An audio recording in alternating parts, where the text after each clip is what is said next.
Looking at the match history, 1, 2, 4, 5, 6, 7, 8, 9, 10. He woke up every morning just trying to build a life. Welded steel and honest work kept his head down through the fight. They took his land, they took his name.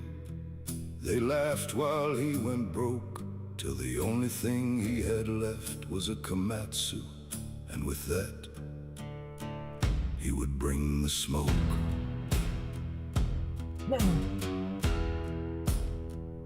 He spent 3 days and 3 nights behind a welding mask, turning yellow iron into something no one could get past. No speeches, no goodbye notes, no final grand manifesto. Just the sound of steel on steel and a heart that said, "Let's go!" He rolled out of the shop like a storm no one could see coming.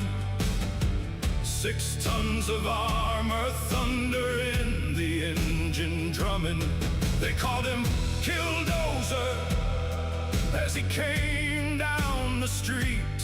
And for one single day, could stop the beast. They threw everything they had at him, bullets, bombs, and prayers. But he just kept on rolling like he didn't even care. Every building that fell before him felt the weight of what he'd lost. One man against the system, and the system paid the cost. They called him crazy when the smoke finally cleared. Said the man had lost his mind, that he'd gone too far, that's clear. But the ones who knew him best just stood there with a quiet respect for the man who fought the system till there was nothing left. He rolled out of the shop like a storm no one could see coming. 6 tons of armor, thunder in the engine drumming. They called him Killdozer as he came down the street. And for one single day, no one could stop the beast.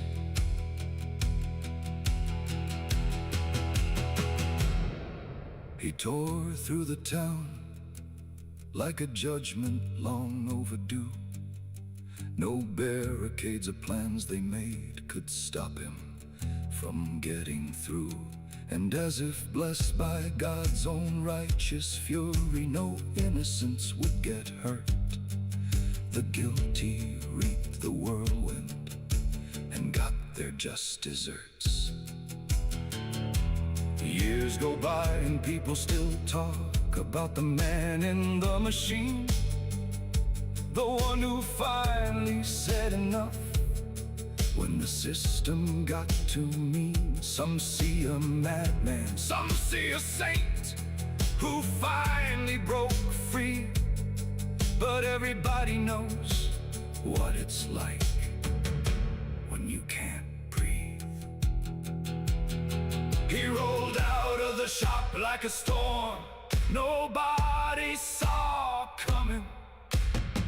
6 tons of armor, thunder in the engine drumming. They called him Killdozer as he rolled down the street. For one single day, the common man could not be beat.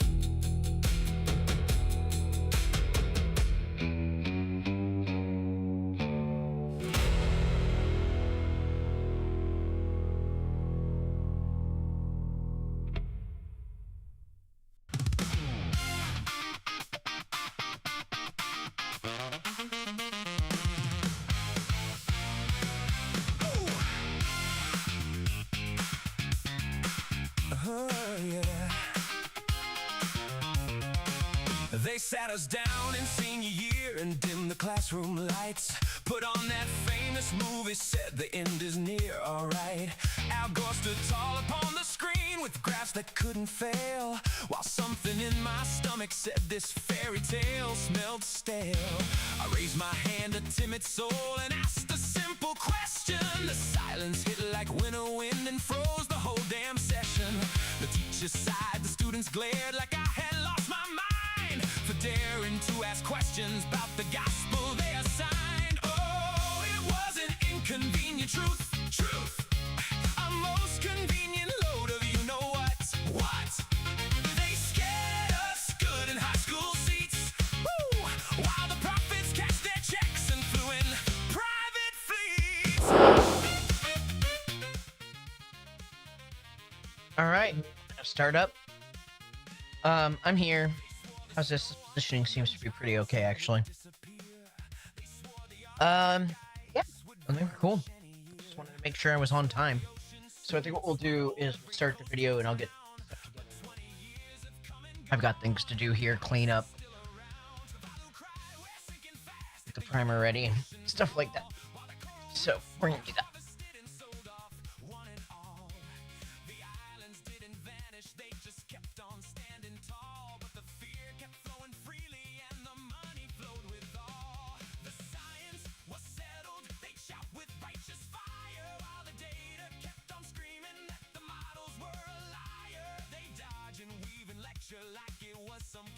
Um. Okay, I got a cookie. I'm finishing up. I'll be honest. So I guess we'll start just with the music off for a second, and we'll just go ahead and start this because I thought this was interesting. I found this today, and you know what? I'm gonna save this for later. You know why? Because I have a feeling it belongs in this category, man, over here. Actually, let's be real. So let's go ahead and start with this because this is the whole like Hassan drama, which I'm actually kind of interested in just because it's funny and he's having a crash out. And I like watching him fail. Also, we're obviously doing a whole search for Kaya right now. You know, me and Meru, so we're gonna get that going. So we'll go ahead and get started here.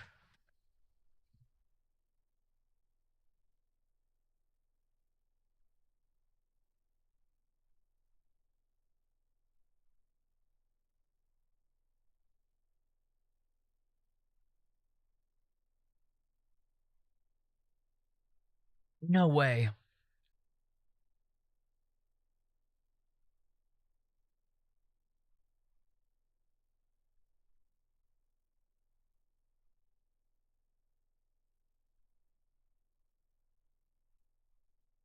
Like that was so cut and dry. She even said what she was doing. That's ridiculous.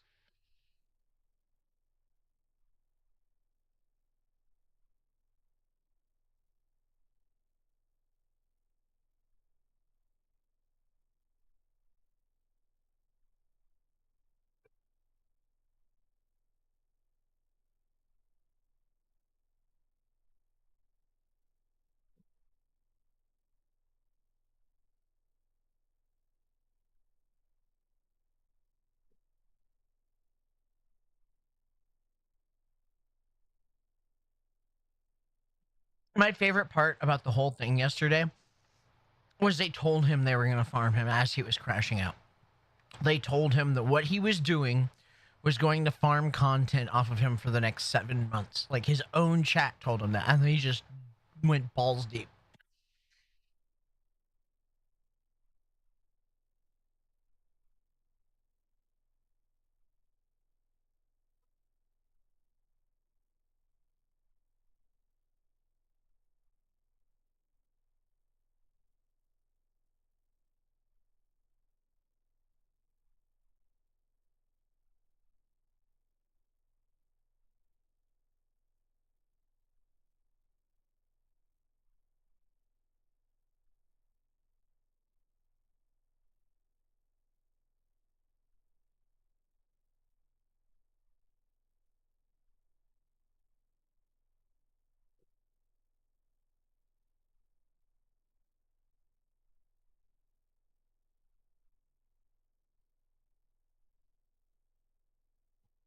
Okay, so this is what everybody meant when they kept talking about like the legendary series, I guess, right?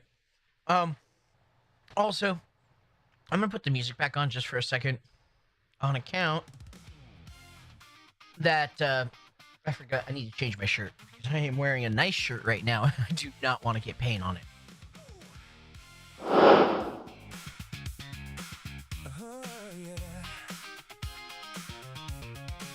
They sat us down in senior year and dimmed the classroom lights. Put on that famous movie, said the end is near, alright. Al Gore stood tall upon the screen with graphs that couldn't fail, while something in my stomach said this fairy tale smelled stale.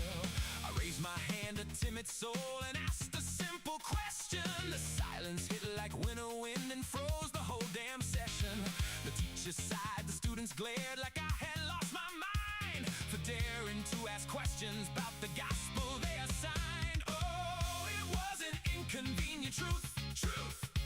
A most convenient load of you know what? They scared us good in high school seats. Woo! While the prophets cashed their checks and flew in private fleets.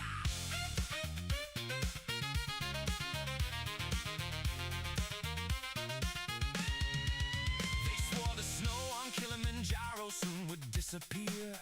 They swore the Arctic ice would vanish any year. They swore the ocean ocean soon would swallow every coastal town. But 20 years have come and gone, and the ice is still around. Tuvalu cried, we're sinking fast at the United Nations Hall, while the coral reefs were harvested and sold off, one and all.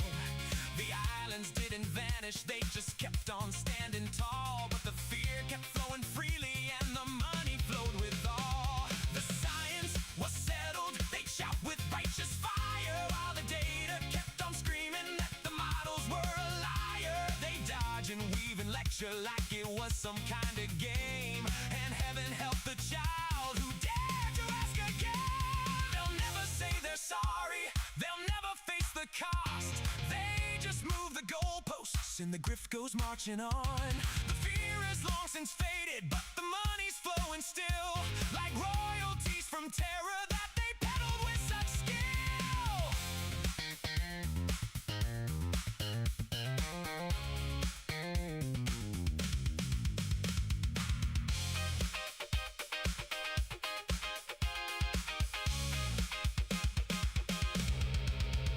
Now they found a brand new monster, shiny, bright and new. Artificial intelligence, it's gonna end us all, it's true.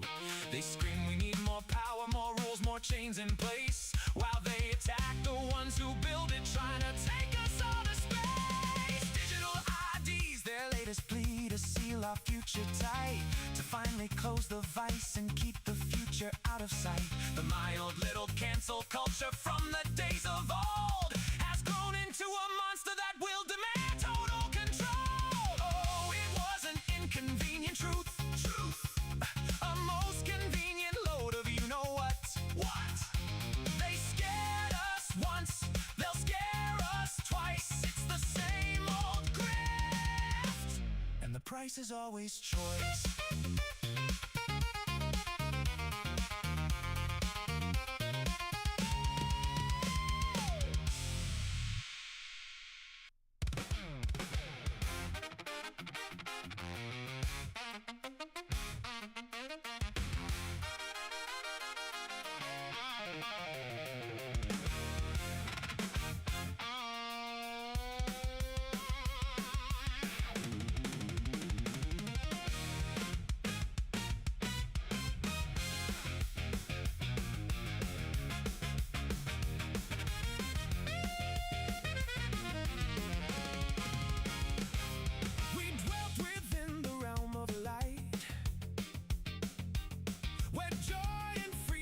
So bright, a sanctuary forged in pixels bright, our safety, our escape, our endless flight.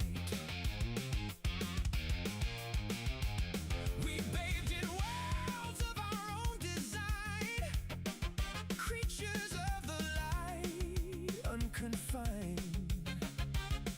But from the outer void it came, a spreading darkness without a name.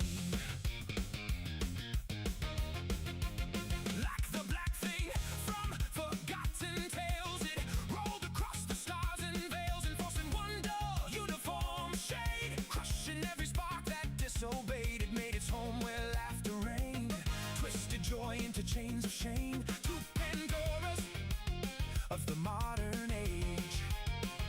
Zoe Quinn and Anita Sarkeesian lifted the lid on the forbidden jar, unleashed the howling storm of war. False accusations, public scorn, one innocent soul was crushed and torn, driven to the final silent night, a casualty of their holy fight. This is the first stand for the light we built with our own two hands. This is the first stand.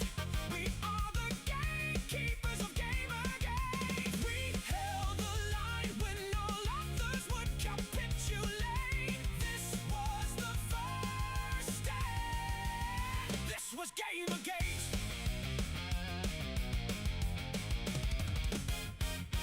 Then rose the herald voice of stone, total biscuit called across the zone. His words cut through the digital night, awakening the sleepers to the fight. From the very heart of the light they came, a warrior caste forged in digital flame, ever vigilant, ever pursuing the dark, sworn to hunt it, to tear it apart. Then from the glowing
in the joy we demand. This is the first stand.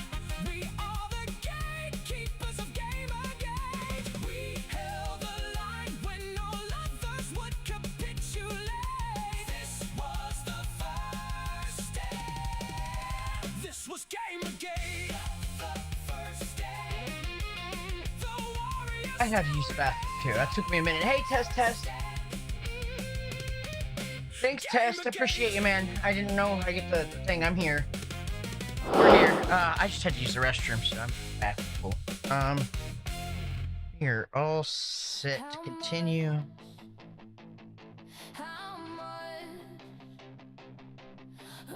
All right. All right, let's go ahead and get going. We're gonna hit stop and then hit play. Let's see what we got.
Mm-hmm.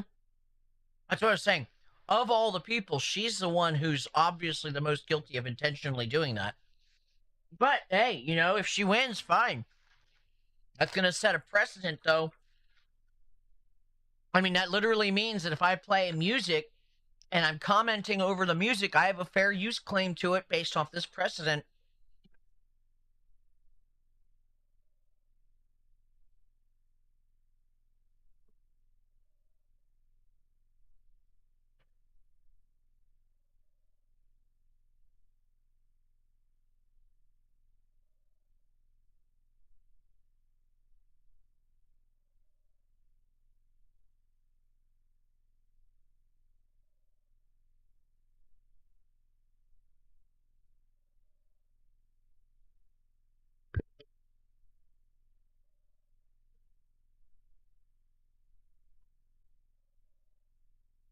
All right.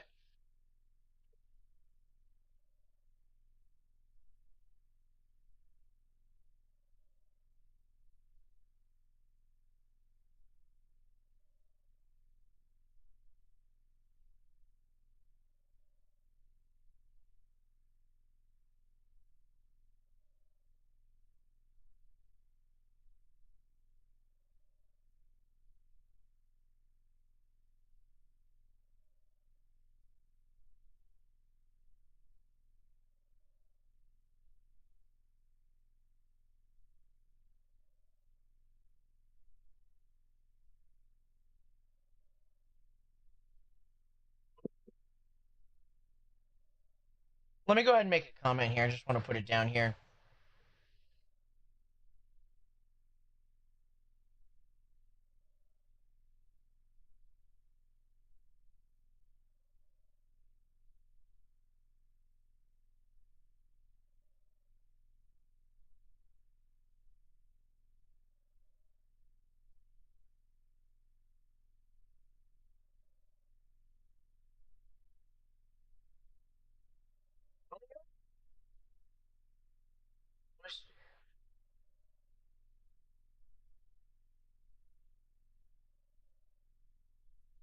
Okay, I don't understand. It looked the same to me, but whatever. I could be wrong.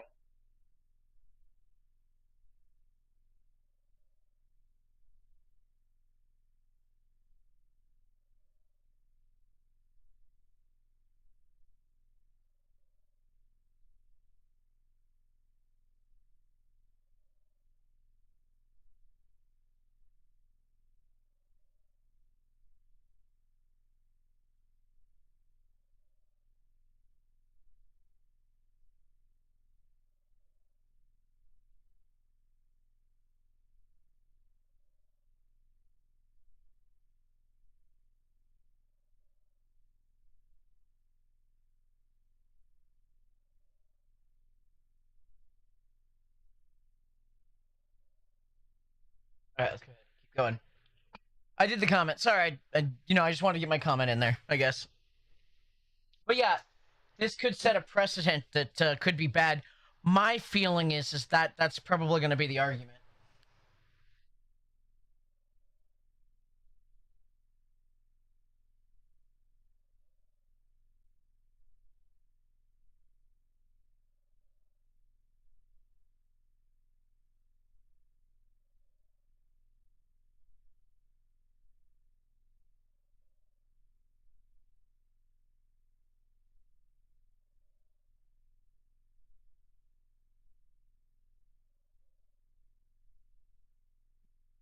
Yeah, notice how people are saying W Hassan, even though Hassan, one, wasn't a participant, like, in any part of the lawsuit, and two, refused to help anyone in the lawsuit. But it's funny how they'll give him credit in this win, regardless of like, zero participation at all.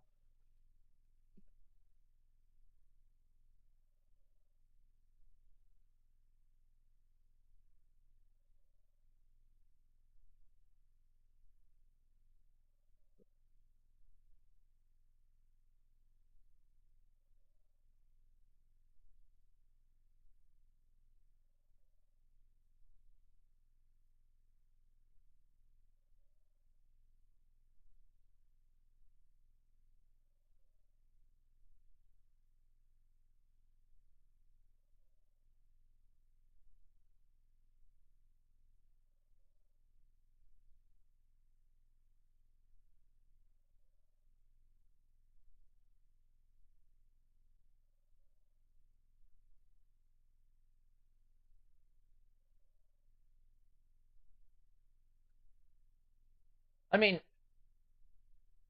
she should. I don't know. I feel like they had a really good case. I don't know how that's going, but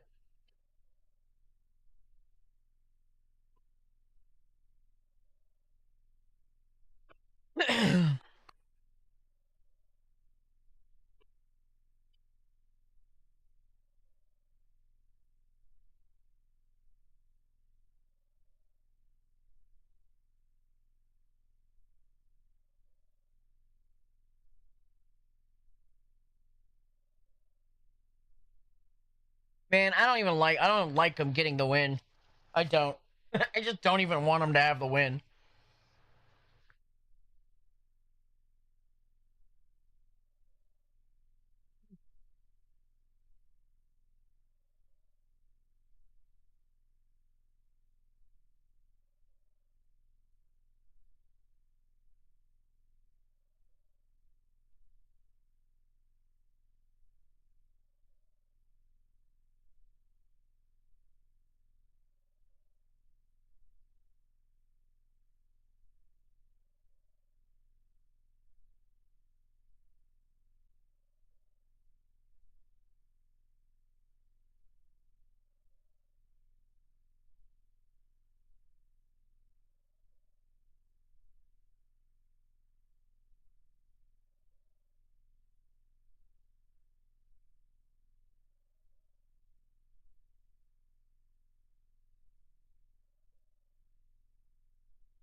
That is not the undisputed purpose. What the fuck?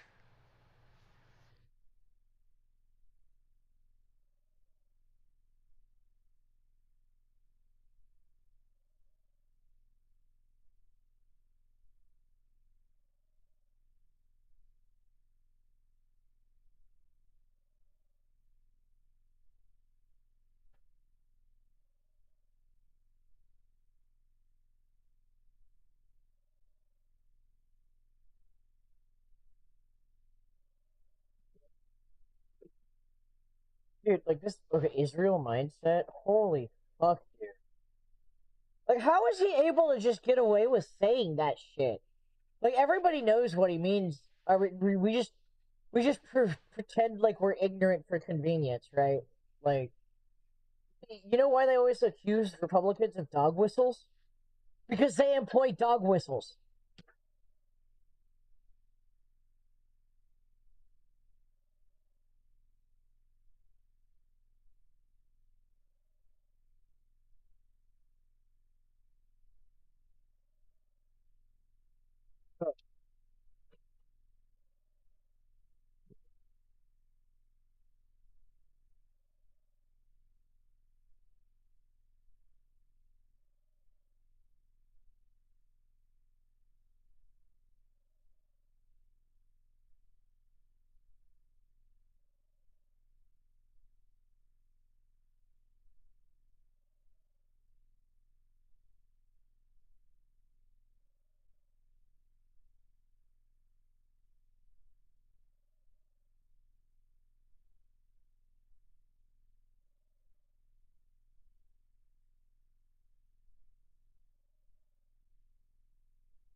Hold on.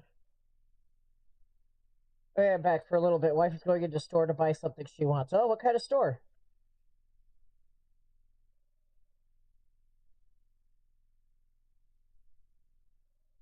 And like I keep saying, like, okay, good. You know, like, this is win-win for everybody, even if this Denim's bitch wins, right? Because now we get a fair use precedent. That means, like, I can play Spotify music, and as long as I'm building models, it's transformative, right? So, you know, fine with me. If we're gonna have that loose of a definition of transformative and set that as the precedent, by all means, Court, you do that. You go ahead. Oh, shit. That's why. Yeah, by all means, if you're gonna, thank you, I fixed it. Uh, if you're gonna go ahead and do that, then by all means, dude, go ahead, set that precedent. But it's gonna get real bad for copyright law if you do. But it's obviously more nuanced than that. Some people may violate it, some may not. That is exactly why you have a court. I don't know what he means by Israeli mindset. This guy is just so We know what he means. politically brain rotted. And I love how he's talking about, you know, abusing your overwhelming power and money over someone while he's actively threatening to sue me and telling his fans to harass me and file false reports to the government. Dude. Oh yeah, report him to the authorities, make sure he gets beaten up, arrested, and even hinting at executions. I mean, it's just complete hypocrisy here. Singapore has the highest rate of state-sponsored executions on the planet. Oh my god, you're about to get caned, big dog. Also, I feel like Hassan's opinion on this has to be irrelevant, considering in a podcast with Ethan, he said something along the lines of he doesn't believe in intellectual property or like copyright, which is one of the most insane stances I've ever heard. But it's probably because his content isn't worth being protected, right? Most of the time he's just you know, walking away from his chair or playing a news broadcast. So then obviously he just misrepresents it completely, says that it's about bullying women. In a just world, all these reaction streamers should be... Yeah, he's just... This is why I'm done arguing with these people. I even got into somebody was like debating with me about how illegal immigrants like weren't illegal if they've been caught, detained, and are being processed. And I'm like, okay, I could sit here and argue chronology with you. I could argue all this, and it basically is like, why don't you just look up the Constitution at the end of it? I'm like, you know, and that's exactly it. I'm done, you know, with having legitimate arguments that are ignored, and then like having shit thrown at me, like, to appeal to my morality, to appeal to my compassion. Oh yeah, you like the Constitution, don't you? Well, if I throw that word there, you know, if I throw that out and I don't even understand it, it might be a shot in the dark, but I could be right that, you know, I understand the Constitution here, at least my interpretation of it. And if you are actually such a firm believer of the Constitution, you should believe what the Constitution says. And I'm just here like, okay, what about all these other points about the Constitution that, like, you just totally didn't care about until you needed it to make this argument right now, right? Like why is this your argument now, but it wasn't when we were talking about weapons or guns, you know? Yeah, exactly. Like as if they were casting spells, exactly. And I'm just like, I mean, in all honesty, I said, you know what, dude, I'm gonna be real with you. I said, I don't even, honestly, I said, I'm done having my morality weaponized against me. At this point, I'm just happy knowing that, or I said, the fascist system that the fascist infrastructure that you built to combat, in quotations, fascism, will be turned against its creators. Have no doubt about that. And I said, until that's done and over with, I'm just gonna chill and let you troll. Like, have a good one. You know, all these laws, all these ways of imprisoning people, all this precedent that you said, all you know, imprisoning political opponents, imprisoning protesters, or say even rioters for 2 years without any kind of trial and shit like that. Okay. We'll see how it is when the shoe's on the other foot. We'll see how it is. And do not expect me to shed a tear when it's happening to you. Do not expect me to defend you or say it's not right. This is wrong. Because I tried that. And it fell on deaf ears. So too shall yours.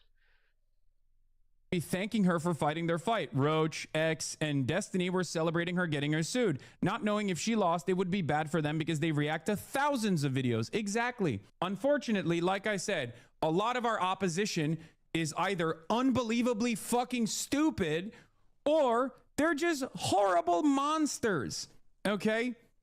Sometimes both. Every single fucking major content creator on this dumbass fucking platform that reacts to YouTube videos with regular frequency.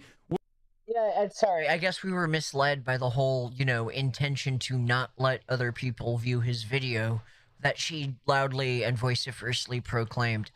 You know, I guess, you know, we just assumed that a judge would make a logical inference from that. But in case you haven't noticed, we're kind of upset at judges and their rulings recently, Hassan. Because they're not, right. Was championing this fucking lawsuit, not realizing that if this lawsuit was successful, it would have gutted React content in general. They should be kissing Denim's feet. And actually, that's what I said. This sets the precedent that we could do whatever the fuck we want with copyrighted content if we're transforming it. Like, that's what this will set the precedent for. And I'm not against that. I'm really not. So. No, they were too horny to fucking bully a bunch of pro-Palestine women that they don't like, that their fucking dumbass incel audiences would jerk off to the thought of dominating. Dude, for the 5 millionth time, it has nothing to do with misogyny or women or anything like that. And this was proved because Ethan also sued Noah Samson. So, you know, he's not a woman. So, I mean, you guys wanted equality. I guess you got it. He sued a man as well. Oh, I guess it wasn't equal enough. So are you saying that he should sue 2 more men in order to make it equal? Level the playing field? And you just cannot complain about lawsuits anymore. After the shit you pulled, like, stop. Also, regular commentary and actual transformative reactions are obviously different. Usually, you don't really need to litigate these things in court because it's just so obvious when something is transformative. And when you're so much on the line where everybody is doubting it, then that's the point where you should probably be reacting more, right? So then he tries to call all of us out saying that, oh, we're totally going to dodge this. We're not going to report this, because that's what he does when he gets something wrong. And that's precisely what happened here. Okay? That's what this is. A lot of fucking dumbass losers on the internet were so stoked. We're so motherfucking stoked at the prospect of destroying the lives and livelihoods of a bunch of the women that they don't like, that they didn't even think about the fucking consequences. Now, will they actually address this stuff evenly? Will they address it accurately? Will they look at the situation and go, well, obviously, this was a failure, and maybe Ethan should stop, you know, pursuing these idiotic lawsuits, wasting away, like literally withering away, and aggressively pursuing people through litigation to dump unlimited amounts of paperwork on them with the hopes that they can't actually fight back because they don't have enough money, so they'll concede. Probably not. The work was transformative. That's number one. And number two, Ethan was simply trying to sue people into submission because he didn't like what they had to say. How's that for fucking free speech? Free speech, like talking about you on the internet, and then you had a man baby meltdown and your fans are trying to get me executed. And I love how he thinks that we're not going to talk about this because that's how his coverage is, just a bunch of propaganda, right? But no, I'll be out here. I admit, like, I legitimately thought that she was going to lose based on the clips I saw, based on how the other lawsuits went, based on everything I knew about the case. As a layman, I took my best educated guess, which majority of the internet actually did agree with. But, you know, sometimes things don't work out that way, right? But it's important to be more right than wrong. And if this is like one of the few times, sure. Jank's nephew is trying to claim an early W for himself. Unfortunately for him, he doesn't understand the simplest things. It's no surprise he doesn't know anything about the law or court procedure. More food for the legendary series. Oh my god, this is, I guess I'm going Super Saiyan, guys. So he wants to sue Pegasus for slander. It isn't. Immediately slanders everyone and blames Israel. Right, so Asmon responded, pointing out some nuance here. I saw that Ethan Klein seems to have lost one of the claims, but there were two claims. And you don't seem to understand a lot. I got my wife to agree to play Power World with us, like July 10th or so when 1.0 drops. My friend. Retards that misunderstand everything were saying that like Ethan lost, which it seems like it's not really that true, so I'd have to read it and research it myself. But yeah, I don't know. Yeah, Asmongold, famous at conducting research, famously a big advocate of doing research, and what he means by that is grokking it. Okay. So I have no idea. Whereas like the Frogan one was a lot more obvious. Like default judgment is like. Was it? Yeah, we'll figure something out, dude. We'll figure something out. We'll either do a private server or we'll find one. But either way, we'll be doing that or in July, okay? Wait, was it? Or are you just as stupid and don't know what happened there either? Because the answer will shock you. Lo and behold, nope, you were just wrong on that too. You have been wrong confidently throughout this entire process, and your audience doesn't know any better. And they're just like desperately looking for something to confirm their biases and to reinforce this notion that like these bad women, these disgusting women are getting punished. Yeah, I mean, he's just being careful about what he says, and he's completely right. This was one of the two claims, and it isn't even over technically. Now, yes, you can call it copium because, to be fair, that's kind of what we were saying to Frogan about the default judgment, that they're coping. So, you know, it's fair. You can say the same things back. Now, Hassan is seemingly implying that Frogan is also going to win, which is interesting. I mean, I don't think so personally, based on what I saw. Now, if Hassan knows something that I don't, then maybe we'll see. Maybe the appeal is really powerful or something. At this point, anything can happen, I guess. But that's what makes the story interesting, right? We had nonstop W's for an entire year. I was kind of getting tired. I was like, this is pretty unbalanced. This is like being a level 99 Pokemon and you're at the first gym. It's just, you're just one-shotting everything. It's not fun anymore. And finally, now it's like, okay, we got some villains back there. The TV show is getting interesting again. Grab your popcorn. Oh, we got some weight. He's like, yeah, the legendary series has another entry for the villain. You're like, he's happy about it. But, you know, I will say it's really annoying that Denims, which is possibly the worst Hassan Orbiter, is the one who's kind of winning, right? That's pretty tragic, especially after the things she said about Ethan's kids, of how like 3-year-olds can't form memories or whatever, and they can't be traumatized. It's like such a heinous thing to say. I love how he tries to poke fun at Asmon's research while his sources are just Twitter tabs. So then he says you shouldn't watch SlopTubers or anyone because they're just lying about everything. All of these guys are actively lying to you. If you follow like these drama slop tubers, if you follow these stupid reactionary fucking lawyers that consistently lie, have no interest or investment in the truth at all, you're going to be wrong. You're going to find yourself wrong all the time. But the unfortunate reality is, I think nowadays people don't just care. People just simply don't care about living in the real world, because there are plenty of examples and plenty of new content that's constantly coming out that will allow you to stay in your hug box. And the more we spend time on the internet as opposed to the real world, because that's what's happening. He's such a hypocrite. His entire viewership is dependent on the exact thing he's complaining about. The more you have less reliance. Like, how many times does Hassan say, I can't believe you'd go somewhere other than me for news. I can't believe you'd go somewhere other than me for news. I can't believe you'd get your news from that person. Like, he's like, I am the arbiter of truth. You must listen to me.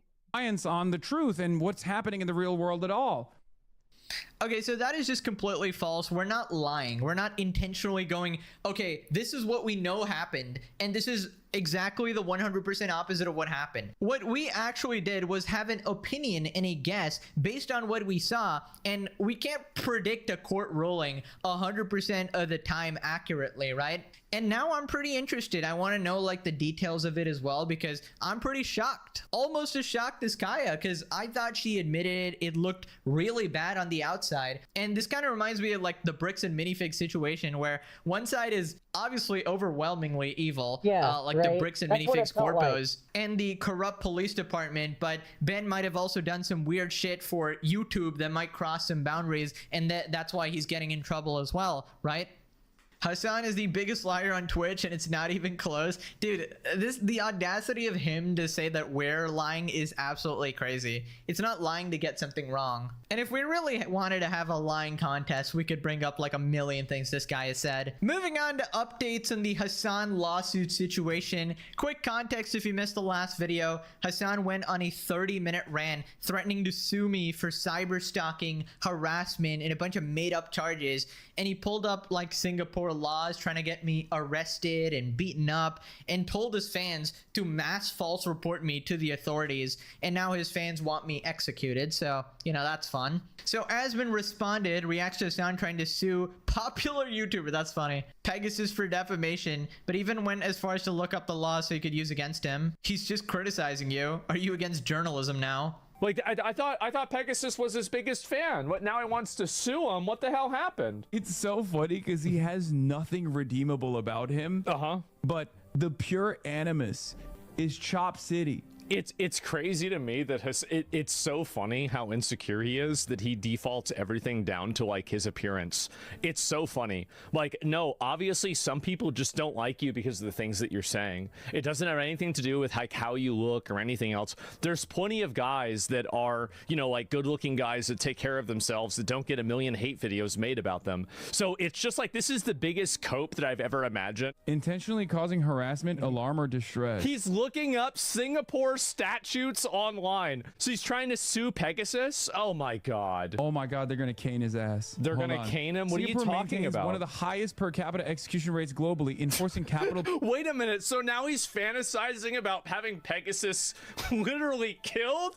So we went from I love this dude to he's only mad at me because I'm hot to I wonder if he's breaking the law to I wonder if we can get this guy killed. And it's been like, what, a minute? Yep, that's the cycle of Hassan. It's just not a very like stable mental thing. 1 second he wants to work out with me, he's buddy, he wants to have a gym session. Next he's talking about executions and capital punishment for making a YouTube video, of course. Surely, man. He thinks he's being clever and slyly threatening Pegasus, trying to scare him into stopping the generational farming operation. What I think he's actually doing is to rile up his audience to get them to harass me so much that I stop making videos, right? So one is like the vague threat of like, oh my god, I'm gonna sue you or whatever, oh my god, you're gonna get arrested, oh my god, right? And then the second thing is, oh, actually pressure him, because and anytime he says anything, his fan base is like a bunch of like rabid dogs that go behind him, go above and beyond. Even if you notice, when he brought up my channel, right, nothing was happening until his chatters started spamming a bunch of, like, they spammed my location,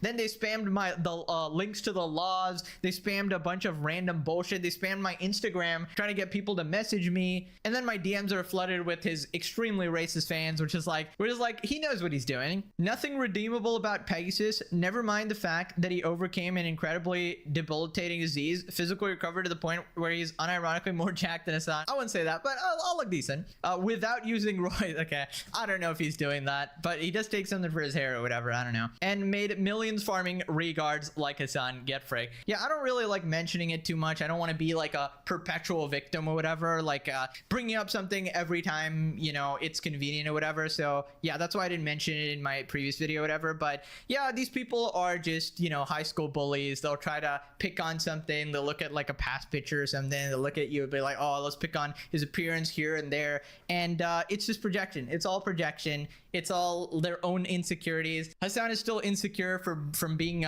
possibly made fun of in his younger years or something. And we can all see it on him. And that's why 99% of the internet is on my side. Right, so Hassan responded. I saw a clip on my timeline. Yeah, I don't know. Like, he just kind of went on a tangent. I mean, I agree with it, but whatever. Of Asmongold crying and complaining that I was actually, you know, being soft as baby shit against this more Pegasus situation. He's just criticizing you. This is an evaluation. It's fair. Are you against journalism now? I thought you liked journalists. He's got to be farming. So what's really funny about this is Asmongold has actively demanded that the federal government take care of me.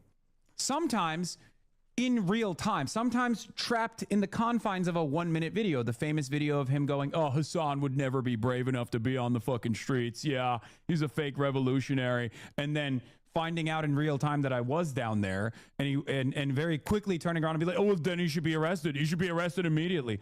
And it's really interesting because this guy covers lawsuits all the time, unless it's one of his best friends and it's a rape suit, right? He loves lawsuits. He fucking celebrates it. He cherishes it. He farms it, right? So for him to turn around and cry foul in this moment is very funny. I mean, he's celebrated Ethan's lawsuits. Asmongold made his new career off of the Johnny Depp case. He loves lawsuits. He just hates it when it's someone who he values as an ideological ally, I guess. Yeah, all lawsuits are the same, guys. Every lawsuit in the world is the same. There's just zero critical thinking going on here. You can support one lawsuit and not the other. You can support one arrest and not the other because the context matters. I mean, it's very different to want someone breaking the laws to be arrested versus wanting someone to be arrested for literally just criticizing you, trying to make up false charges and false reports. It's just no equivalency. Okay, I'm on Yeet again. Pegasus drops a response video after Hassan threatened to sue and report him to the authorities. Oh my god, Mr. Eric for the first time talking about me, or maybe second. PP Pegasus, Singaporean, possibly facing the Ethan Klein treatment from Hassan, American, is poetic justice never seen before. Pegasus, greasy, has made tens of millions off lying about Hassan 6'9". Okay, man, we already know you love glazing him and dick riding, but 6'9" is crazy. PB Pegasus, longtime justifier of H3 lawsuits, about to find out in real time. 47 replies is crazy, man. This account has to be ran by multiple people, like genuinely. I cannot fathom how you eat or even shower with how many posts you make. So it has to be either botted partly or multiple people are having a go at the same account. Bro, touch grass is a valid response to you. I like inside more. Inside your mother. Good one, Eric. Hilarious. Put some respect on the name. It's Swole Pegasus now, you cornball. Okay, that should be my new icon. Oh my god. Look at that Giga Chad. I love how more Pegasus is killing him in views and he only uploaded 7 hours ago versus Hassan's 23 hours. Hassan is taking me to court 167k in 7 hours and he's at 120 in 24. Dude, getting view mugged by a slop tuber is actually crazy because Hassan is technically like 10 times bigger than me as a content creator. He's like the biggest leftist streamer. I mean, he's supposed to be this massive deal, this revolutionary or whatever, and I'm literally some dude in his room somehow destroying this guy who's respected political commentator, apparently. Movies literally can't write this. That's what I said. The series is like peak entertainment, actually. Some regard who managed to get himself banned in the UK wants to sue someone in Singapore, bitching and crying in his mansion in California because he's getting called out by a YouTuber. This is peak cinema. Moving on to the Sai Kuno situation, basically a recap, a very popular streamer and 35-year-old anime shy boy was exposed as being a playboy, hooking up with a bunch of VTubers, cheating on his girlfriend. People tried also calling him a predator. It got debunked. So he's finally made his comeback. Sai Kuno makes his return to streaming. I was working on myself and repairing our relationship. All right, well, I'm pretty nervous as you can guess. Whew. All right, well, as most of you guys know, I've been gone for a bit. And I don't know while I've been anything gone, about this I was situation. working on Nothing, dude. myself I have no and idea what's going on here. repairing the damage I've done to my girlfriend and our relationship. And what I did to her was horrible. And for a lot of people, they could never forgive that. I regret doing it so much. And in the time I've been gone, I've been working every single day to try and make things better. It hasn't been easy, but I'm glad to share that not everything's perfect, but we made a lot of improvements, and we can confidently say that we're doing a lot better. We're in a position where we could be happy together, and we're headed in a good direction. I wouldn't be coming back to streaming if both of us didn't feel that way. And we're going to be back to gaming and stuff like that, and hopefully having a good time. Okay, him saying he's nervous and scared is so funny because if you look at the comments, nobody is buying it anymore. But honestly, the anime comeback speech is crazy. A lot of people are telling him to like drop the act, and I don't know. I mean, maybe it's a character, but maybe if you do it like a million times, it kind of becomes you. I don't know if this is considered like faking it or whatever, but he might have like a split personality. Maybe he's like Diavolo or like Doppio or whatever from JoJo, right? Shy boy on stream and playboy in the sheets, right? And I think a lot of women are mad who are his fans because they feel betrayed. Like, you are my safe space, but you just want to fuck me, which is like, what is crazy, right? Welcome to Male Feminist 2026. But honestly, my real assessment is that he'll be fine, all right? As long as you're entertaining, you can literally be a pedo and still have an audience, all right? That's what the internet basically shows they don't give a fuck. People responded, why is everyone treating this like a good thing? If the roles were reversed, the woman would still be called a hoe. I'm not for this. I mean, I still do call him a hoe. The double standards is gross. Wasn't this his second time too? I've been using this time to work on myself. It's been like a month. Bro, speedran personal growth. Tector, my infidelity king, welcome back. Yeah, I mean, for some reason, people are like cheering this on as well, which is like, I mean, cheating is still disgusting in my opinion. How he came back knowing he didn't mean that apology at all. Bro doesn't care at all. He's not sorry he did it. He's sorry he got caught. Game is game. And is this like Ayana Koji or whatever from the... was it Classroom of the Elite? And his DMs are probably full of women already. That I can believe. That I can believe. I forgive him, to be honest. Deep down, he really is just a soft, sweet boy. Everyone deserves second chances. He's in your DMs, isn't he? Right, Asmin responded, shares his thoughts. Imagine the aura. Can you imagine the aura if he had come back with fucking like a grill and like diamond earrings, ice on his wrists, a chain, and been like, yeah, bitch, that's right. That's right. And 4 girls in the background. Yeah, bro, like, get 2 like VTuber girls with like masks on. I'd be like, yeah, there it is. But apparently, bro, like he's dedicated to the character, right? He is. Really want the best. See, I'm not even friends with this dude. Like, I talked to him like twice, but like even I had like me, XQC had his back the whole time. We had his back the whole time. Like, that's the thing, right? I'm really, really nervous and scared. You know, I mean, he's still in the game, bro. He's actually still, bro. He's still in the game. Oh my god. Oh my god, bro. This is like what I said before about how like you see a cockroach that like you try to kill climbing up the wall, like half of its body is gone and it's still trying to get away, and you think, god damn, the will to survive. I mean, that's impressive. The double standard is gross. Wasn't it his second time too? No, it was probably more than that.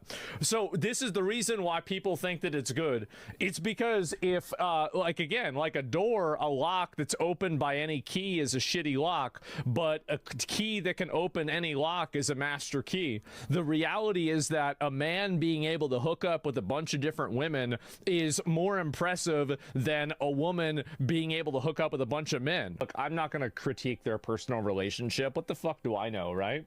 I mean, isn't his audience like 90% female or something? I'm pretty sure the guy's opinions are irrelevant because it's just whoever watches him, right? And I feel like a lot of people can easily separate entertainment from the person. So you can watch someone who's a degenerate if they're still entertaining, right? You can watch people you don't even like very much. And I'll admit, I do that all the time. Like, I may talk shit about like Jellywig or randomly XQC or whatever, but I watch their stuff. Okay, they're entertaining, they're gamers, I like gaming. If they're doing something that I'm interested in, I'm gonna watch it. All right, like I even watched Valkyrae because she was taking part in a Pokemon tournament, right? Like, I like Pokemon, I'm gonna watch it. All right, even though I don't particularly like her at all.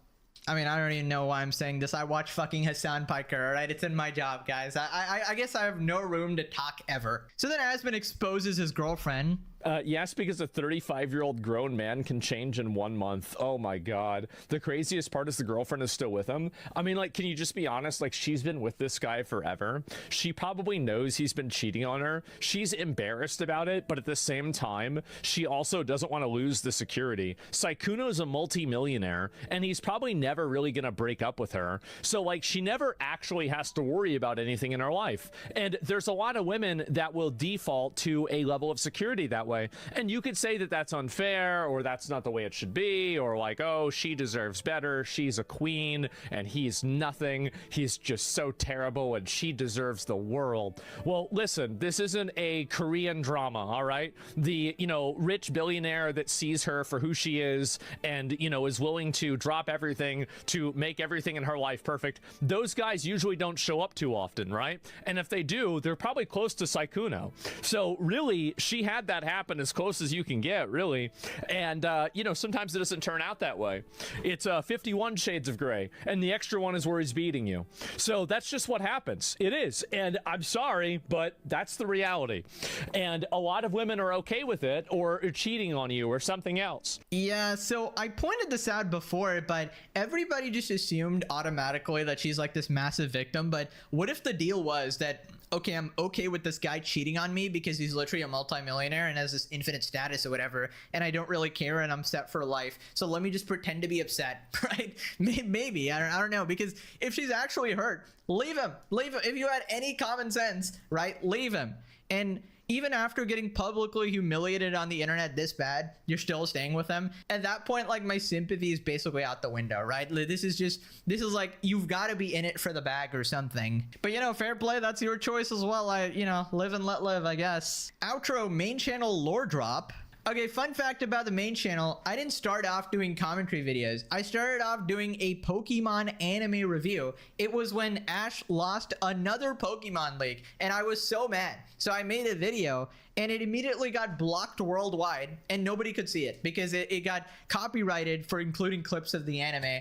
And I immediately realized, well, I gotta try something else. So then I uploaded Yu-Gi-Oh! And Beyblade, like, reviews. But again, I used footage, and it got blocked in a bunch of countries. So yeah, I realized that's just not a good career. So then I pivoted to something else. I don't know how people do like anime reviews and everything. Like, the copyright there is insane. But yeah, that's some lore for you. Now click this video. I'll see you in the next one. Bye-bye. Got it working now. Took a minute, but we got it working. We're good. Okay. So, yeah, this has been taking a minute to get the right mix, I guess you could say, that didn't, like, drip, that actually dried right solidly. We finally got it. Took a minute, we got it. So we're good.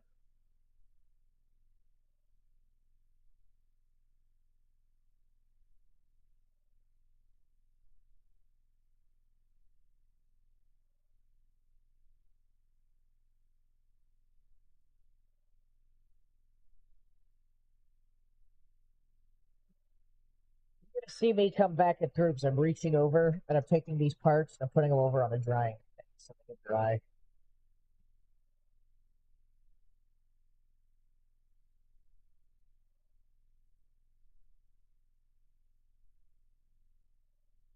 Go ahead and start the next video. Ground. I've been hearing about this for a while. I didn't know it was over until like 2 days ago. So, oh boy. The divorce arc? Yep, that's right. All right, it's time.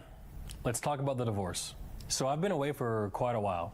Let me tell you why. At this point, the case is over. I've been trying to get this divorce settled. It was a lot longer process than I thought, and I haven't talked about it in any official way up until this point. There's two different courts.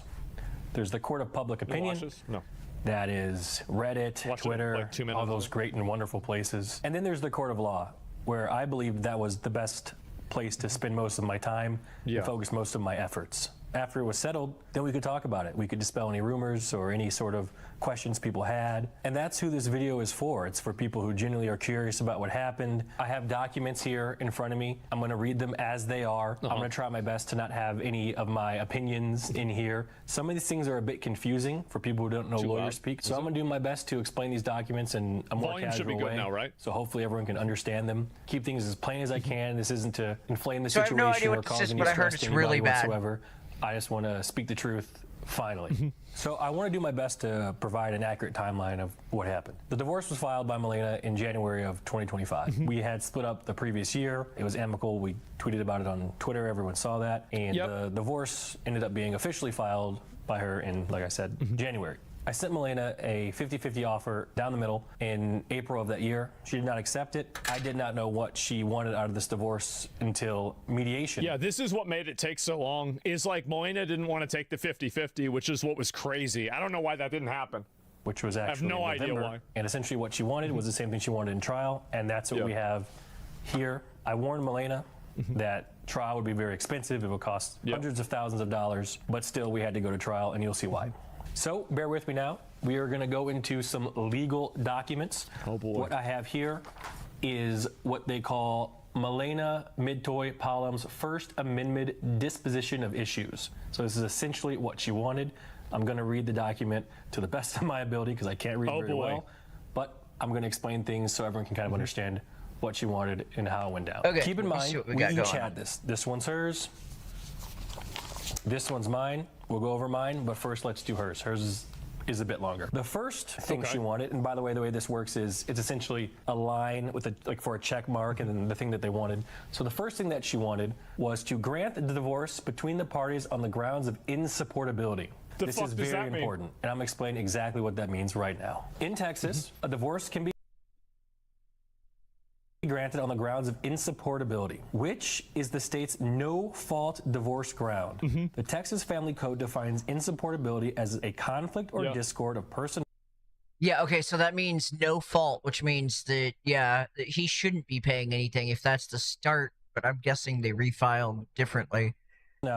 Between the spouses that destroys legitimate ends of the marriage relationship and prevents any reasonable expectation of reconciliation. In practical terms, it means neither spouse has to prove wrongdoing.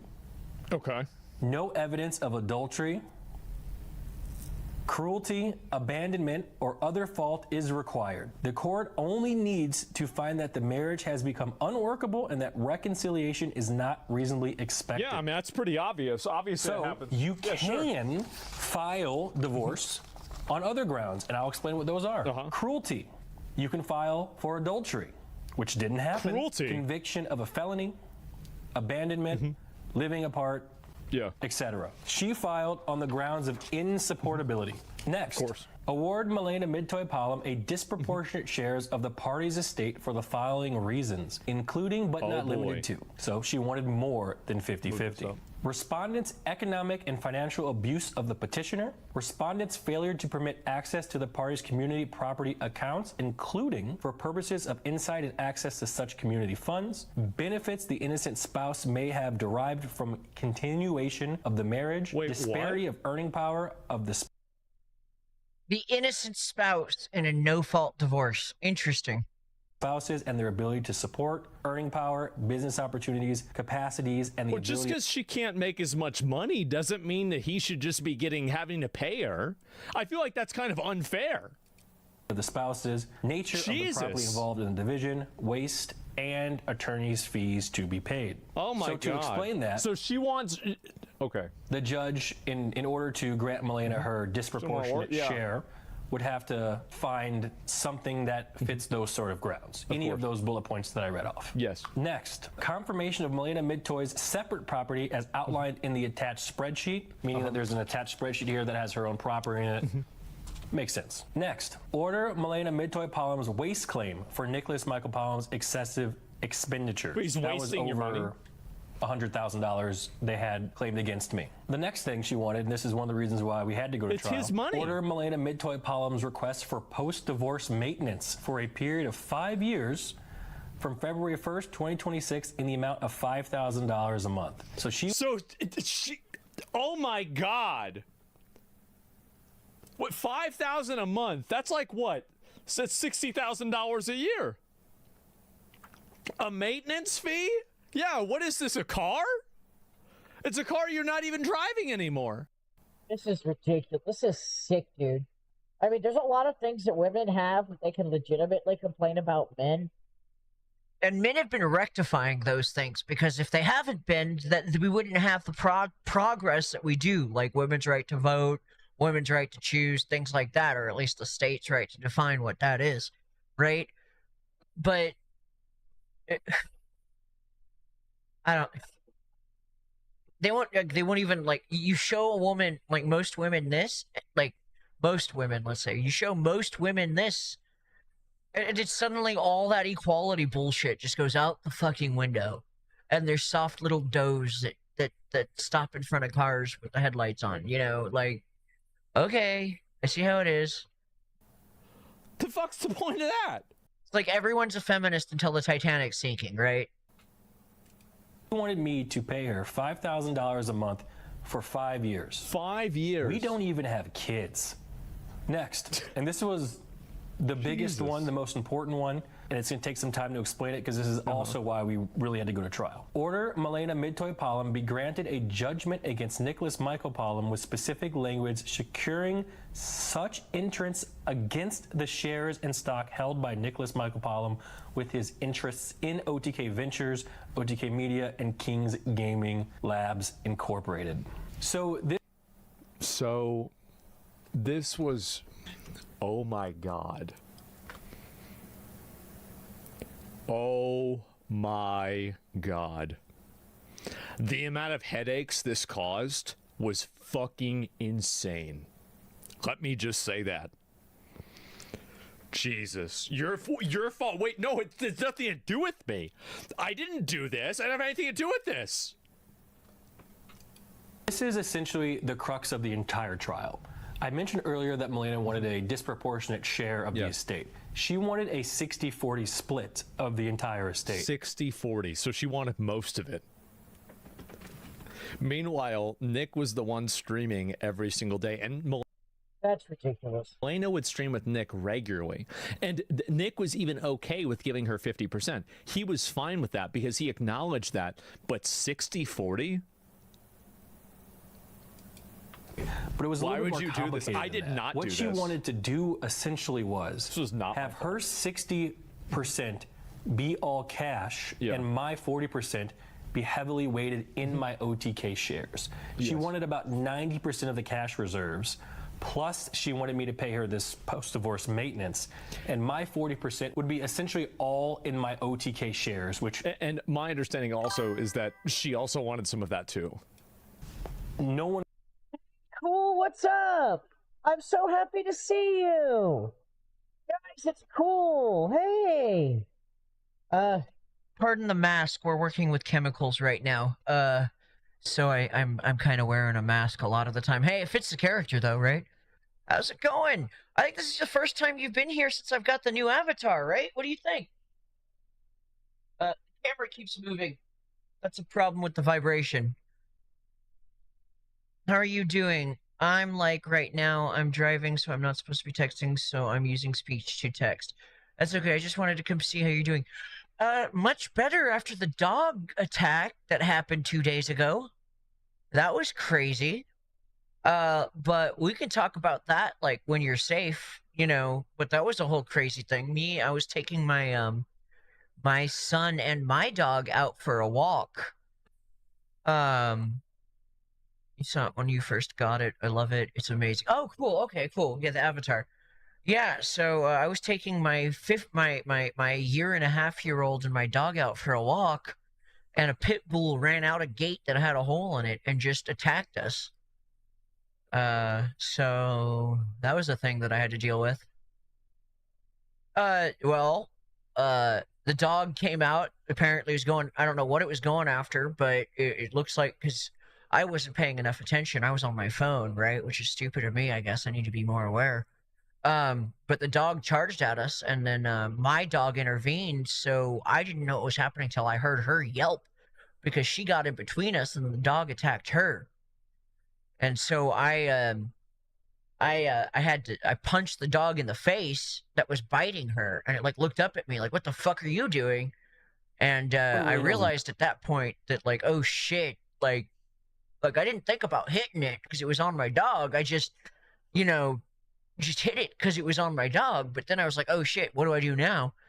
And like I was even kind of keeping my left arm forward. Like, well, I didn't keep my left arm forward yet because I was pushing the stroller behind me, and I was keeping the baby behind me and the dog in front of me.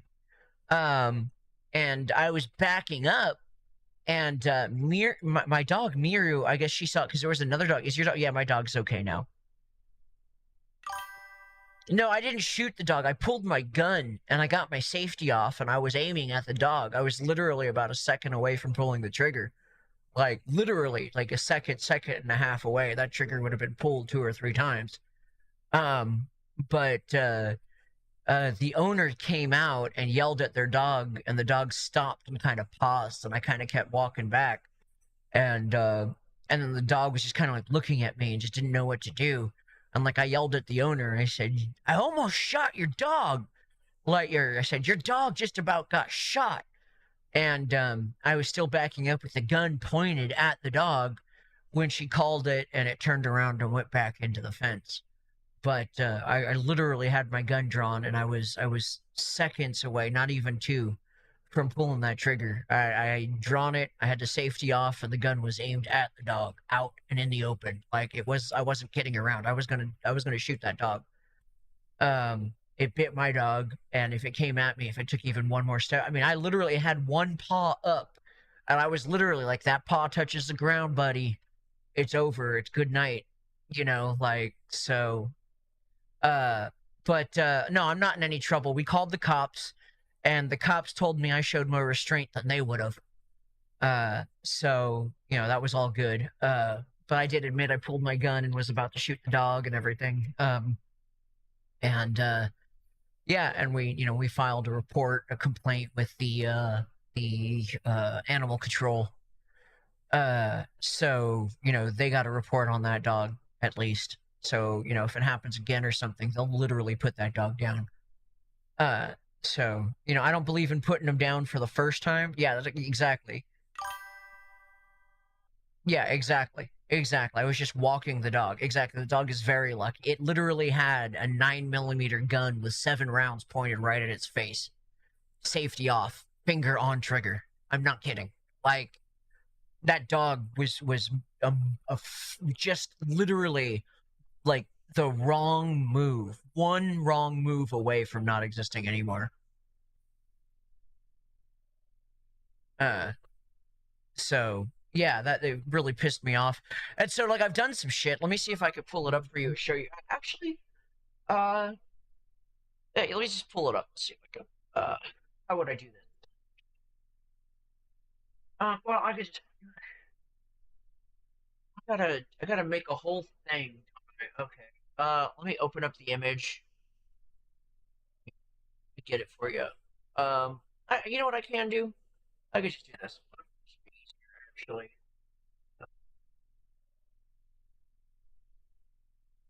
So this is some pictures I made of the situation that I thought was pretty cool. I made afterwards. I tried to turn it into something. So as you can see, here's that one. Let's do that. that. I'll fix the light desktop on live for you. I'm gonna fix that as an option. I can just push the button real easy. But let's. So I don't know if you're on YouTube. What are you on YouTube? So you probably saw the thumbnail. I didn't even talk to the owner. The owner was actually more upset with me that their dog got out. Like, the owner yelled at me, like, how did they get out? I'm like, I don't know. It's your dog. Right? Like, I don't know. Fucking not my fucking deal. I don't know how the fuck it got out. So here, that's my display. These are some pictures I made. This is obviously the one that that I used for today's thumbnail, like the search to save Kaya with this. It's about Hassan, kind of, because we were doing a little bit about Hassan. And the joke is like me and my dog, that my hero dog is looking to save Kaya. Right? It's kind of what I'm going with. Because that's kind of what happened, right? Like, I have the gun censored here, and I put this is a thumbnail I made. But it's like, today on Autastics, things that actually happened. And then here's the two like pit bulls, and then my dog protecting me and the baby with my gun out. You know, it's basically, you know, just a little picture of what happened. But yeah, they, like I said, they seem to be more mad at me, more upset at the situation. And I was like, it's not my thing. Like, it's not my fault your dog got out. Like, your dog almost got shot because you were negligent. Like, and no, there would literally be nobody to blame but you. Like, literally nobody to blame. That would be the quickest, like, cut and dry court case in the history of anything. Like, your dog came out, attacked his dog, he shot it. All right, yeah, goodbye, case over, you know. Okay, no problem. Let's turn this off. What did I do? Did I minimize it? Is that why it went away? Good. Yeah, it is. Okay, cool. So I'll just get this started again, and we'll just keep going.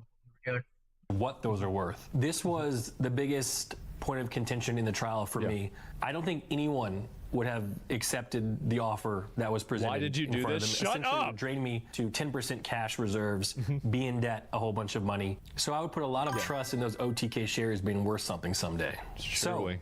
That is just about half of the document, and I don't know if I should say. Yeah, so that's where we're at. So I just made some stuff about it. Now Meru is my hero dog, and I mean, I literally think she's a hero. It's actually kind of funny because my wife's work was so happy about what the dog did. My wife's boss, literally Ubered my dog a steak dinner with sweet potato and asparagus, like no seasoning. Ultra rare. So she got a hero meal for it too. Like, we treated her like a hero afterwards because she did so good. She got a full steak dinner with sweet potato and asparagus.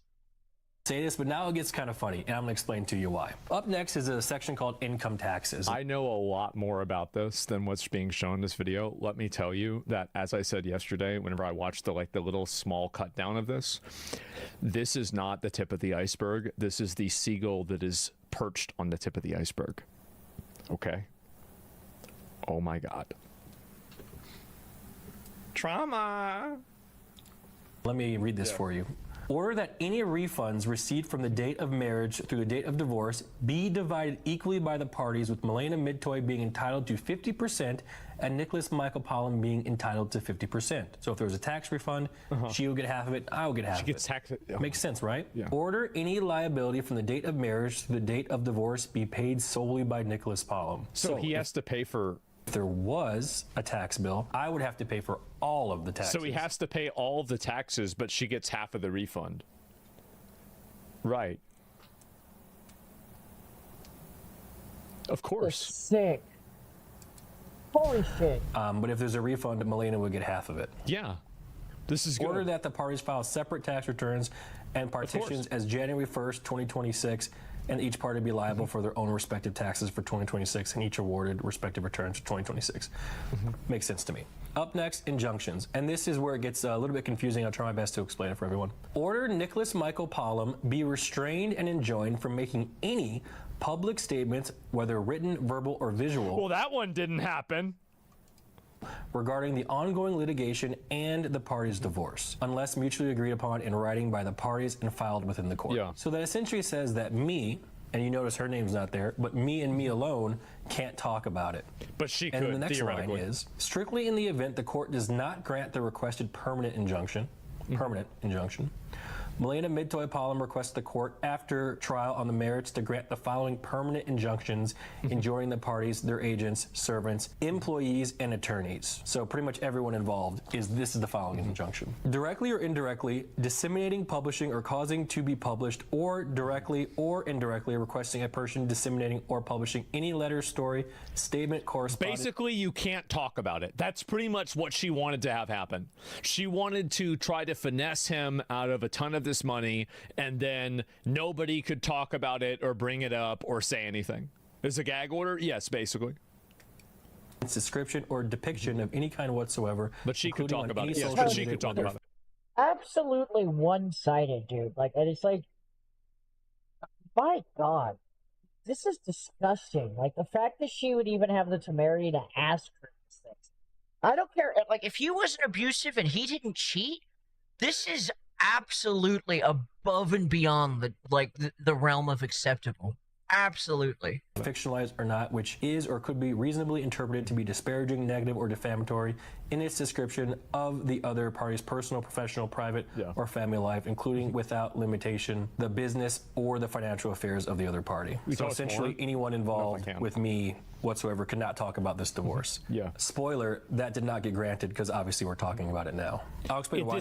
I knew this was happening, and this is the reason why I never made any comments about it until all of this was over. It's because I didn't want to complicate it or add a, throw a wrench into the system, right? And like make anything like that happen. That's why I never said anything about this. That didn't get granted because essentially that's an infringement on my First Amendment right to the Constitution of the United States of America, which is freedom of speech. Milena Midtoy-Palm requests the court order Nicholas Michael Palm to pay reasonable attorney's fees, expenses, and costs through trial. Yes. And appeal. So he has to pay a judgment should be rendered. So he has to pay all the taxes. He has to pay all the fees. He has to give her all the cash, and he also has to pay her for 5 years. And what does she have to do? Oh, nothing? Oh, okay. Right. Of course.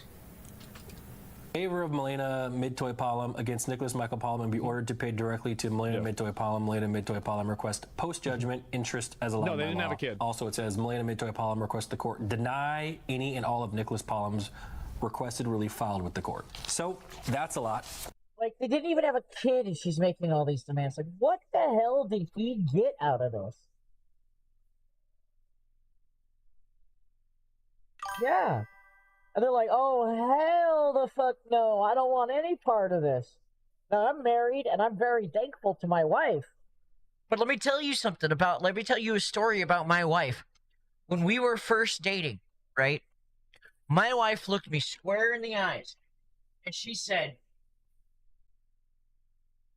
I'm like every other girl. I'm high maintenance. I need a lot of attention, yada, yada, yada, yada. And I looked, and I had a very clear moment of like, oh my God, she's amazing. Because every other girl I had ever dated in my entire life, one of the first things they told me when they started dating is, I'm not like other girls. I'm special. And then when I realized that my wife had the self-awareness to realize what her own flaws were, I was like, oh yeah, I can get behind this. This is a woman who knows what's up. This is great. Like, by telling me she was like every other girl, she was unlike any other girl. I'll explain quickly what she wanted. She wanted a 60-40 split because of her reasons listed. She wanted me to pay her $5,000 a month for 5 years. She wanted the majority of my part of the split to be locked up in my OTK shares. She wanted me not to be able to talk about the case whatsoever. She wanted the... Because here's the other thing, too, is that it obviously, like, the divorce and everything definitely made Nick look bad. Like, it 100% made Nick look bad, and people had... Like, because obviously some of this stuff was made public prior to this, and he couldn't make any comments on it. And people had come to conclusions that were wrong, basically. I mean, just literally wrong conclusions. And in the process of that, it made him look bad, and it made Milena look good. And so she wanted to set it up to where he could never correct the record, which is crazy, especially as somebody who is a public figure, right? Insane to even say that. pretty gross. That's pretty messed taxes. up. Like, I'm gonna fuck you over, and then I'm gonna make sure you don't even have a right to complain about it to anyone. So this is just gonna be our little secret, but I personally bent you over the barrel. She's being fair. She's not fair. I don't know what happened after that, though. Okay. Get the part, like, after where it talks about, like, I got to the part where it was signed about what she was demanding, and then where he just basically said 50-50. He was being really fair. He basically just wanted an even split and to walk away from it. And she's like, that's not good enough. I want you to suffer. Like, that's... Jesus Christ, like, hell hath no fury, I swear to God. She also wanted me to pay her lawyer fees. So, what did I want? Let's get into it. It's not going to be as long as what she wanted, so we'll keep it plain as possible. I'll read it as is, just like I did with hers. Number 1, grounds of divorce. Nicholas Michael Palm requests that the court be granted a divorce on the grounds of insupportability. So there's that word again, insupportability. This is the only thing that we agreed upon in the entire case, which is good. It really is. Next, division of community property. Nicholas Michael Palm requests that the court divide the community estate in a manner that the court deems just in right as provided by law and set out in Exhibit A attached hereto. So Exhibit A is essentially a exhibit with spreadsheets, and it ends up being a 50-50 split down the middle. Stocks, shares, cash, everything. Next, separate property. Nicholas Michael Palm requests that the court confirm and assign his separate property to Nicholas Michael Palm as set out in Exhibit A. Attached. Were these the Pokemon so my stuff cards? is my stuff. Melena also had her stuff. Her stuff is her stuff, which makes sense to me. Next, waste and reconstitution. Nicholas Michael Palm requests the court to find that Melena Midtoy Palm has committed waste on the community and to reconstitute what ought be the actual existing value of the estate as a part of the court's just and right division of the community estate as set out in Exhibit A attached here too. So just the waste claim, essentially she had one against me, so I had one against her. I'm not trying to get into the gritty details of that. Yeah, next, I attorney's don't know fees. about that. Order Melena Midtoy Palm pay a portion of Nicholas Michael Palm's attorney fees, expenses, and costs, rendering a judgment against Melena Midtoy Palm in favor of Kirker Davis LLP, attorneys for Nicholas Michael Palm, and order Melena Midtoy Palm to pay such a judgment directly to Stephen W. Payne and Kirker Davis LLP, who That's like a may legal firm. enforce the judgment in attorney's own name with post-judgment interest as allowed by law. What is waste in this context? He didn't my elaborate. Even if you're a woman and you're not high maintenance, you're different from the other women, so what do? Well, I've never dated a low maintenance woman, so I wouldn't know, to be perfectly honest. They are really hard to find. I mean, I would consider my wife low maintenance, but she's pretty high maintenance. That I asked for. But the thing is, she communicates with me about exactly what she needs, so there's no guesswork, which makes it a lot easier to do. Request for Melena Midtoy Palm. Nicholas Michael Palm requests that all relief requested by Melena Midtoy Palm be denied. So essentially what I'm asking for in this is a clean 50-50 split down the middle, just like I wanted back in April and March of 2025. What we have here is the court's ruling. This is what everyone's been waiting for, so let's just go ahead and get right into it. All right. Dear counsel, from January 12th, 2026 to January 13th, 2026, the court presided over this case and took it under advisement. The ruling of the court is as follows. Divorce is granted on the grounds of insupportability. It's good. Done. That's what I wanted. That's what Melena wanted. It's a no-fault divorce. Next, division of community property. 50% to Mr. Palm and 50% to Miss Palm, with the exception of King's Gaming Lab, Starforge. Yes. Ordered to be split 55% to Miss Palm and 45% to Mr. Palm. The court finds that the disproportionate... They just went down the middle of what they wanted. They're like, oh, okay, well, she wants more, he wants an even amount, we'll give her a little bit more, and he can deal with having a little less. What the fuck? Proportionate share of those funds are warranted due, number 1, the disparity of the earning power, number 2, nature of the property involved, and 3, waste. So let me explain, before everyone gets all excited, what... I think that was complete bullshit, by the way. Melena didn't have anything to do with Starforge. She didn't have anything to do with him. And how's she getting 55% of his stocks? Which is very odd. Like, I mean, how many videos was Nick in for Starforge? How many videos was Melena in for Starforge? I mean, it's outrageous. Like, really, it's crazy. That means I have People a should very talk about small stuff before they ownership get in married, and they Starforge. don't do that. She But you gets are 5% absolutely more than I correct. do, and if you do the math, it ends up being about 15K. If you remember during Melena's disposition of issues, she had asked for a 60-40 split because of things like economic and financial abuse of the petitioner. She did not get that. The community estate was essentially just 50-50 split down the middle. With My understanding is, like, I guess I can reveal this. Nick told me that, like, she had access to all their accounts the whole time during the divorce. Like, so, not only is this not true, but it wasn't even true during the divorce. So, like, I don't even know the fuck. Yeah. I mean, I don't know. Maybe I'm misunderstanding it, or I don't remember exactly the way that Nick said it. But like that was my understanding. So like that's not even true. And also, like, she wasn't doing anything really bad. Like, I mean, I don't hate Melena. She's a nice girl, right? I mean, I honestly, I think the whole thing is just really sad. You know, they were together for like 10, 11 years. To have them get divorced is really sad. She's a nice girl. Obviously not. Right? See that happen. But all that being said, you know, I think it's a little bit outrageous that she would get 55% of his Starforge equity. Like, what the fuck? Exception of Starforge, which is about a $15,000 extra towards Melena, and it makes sense to me. I will probably earn more than her going forward, and that seems pretty fair to me. Up next, and this is very, very, very important because it has to do with my shares. Nick and NNP LOL are designated as constructive trustee for Miss Palom's interest. So what that means, I don't have to send her my shares. I don't have to send her cash for the shares. I will hold her shares in my name until they're sold, if and when they're sold. So that was a big deal for me. Doesn't put me in generational debt, and you know, if they sell, they sell. Up next, attorney's fees denied. Each party. Low maintenance, like I said, is the fact that, you know, what I need is communicated to me, or what they need is communicated to me, right? I think that all women need more attention than men, like, consistently have the capacity to give. And what I mean by consistently is, I mean, like, I think most of the time men might be able to give it, but like sometimes they just need to not for a little bit, right? And so, like, while I don't expect a woman to really be capable of not needing that attention, I do appreciate a woman who can understand that when I talk to her and tell her that I need that time, instead of getting mad at me, she can understand, right? So that's one example, right?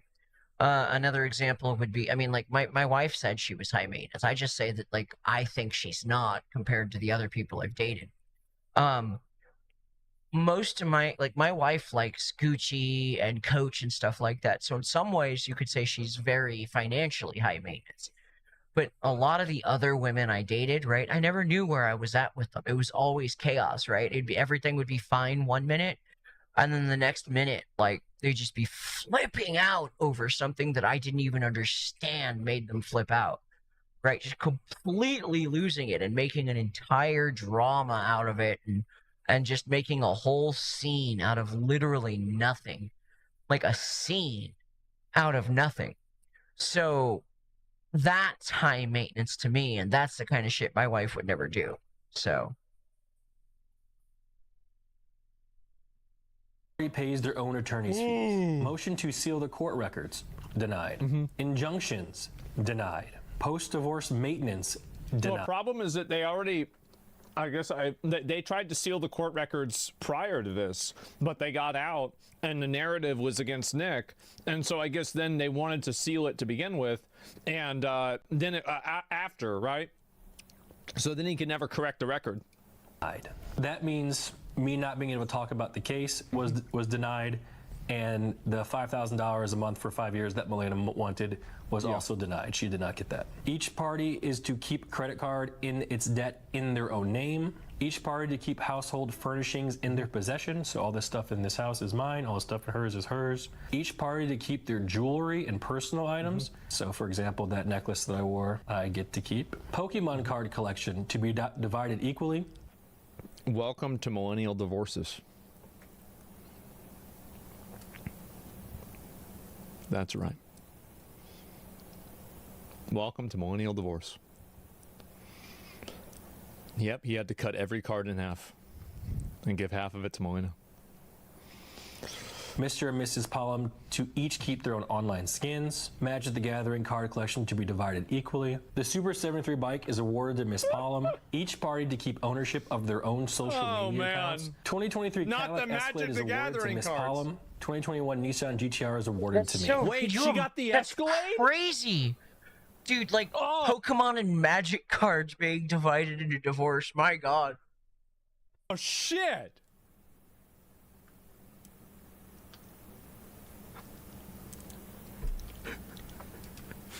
Damn. So that was the court's ruling.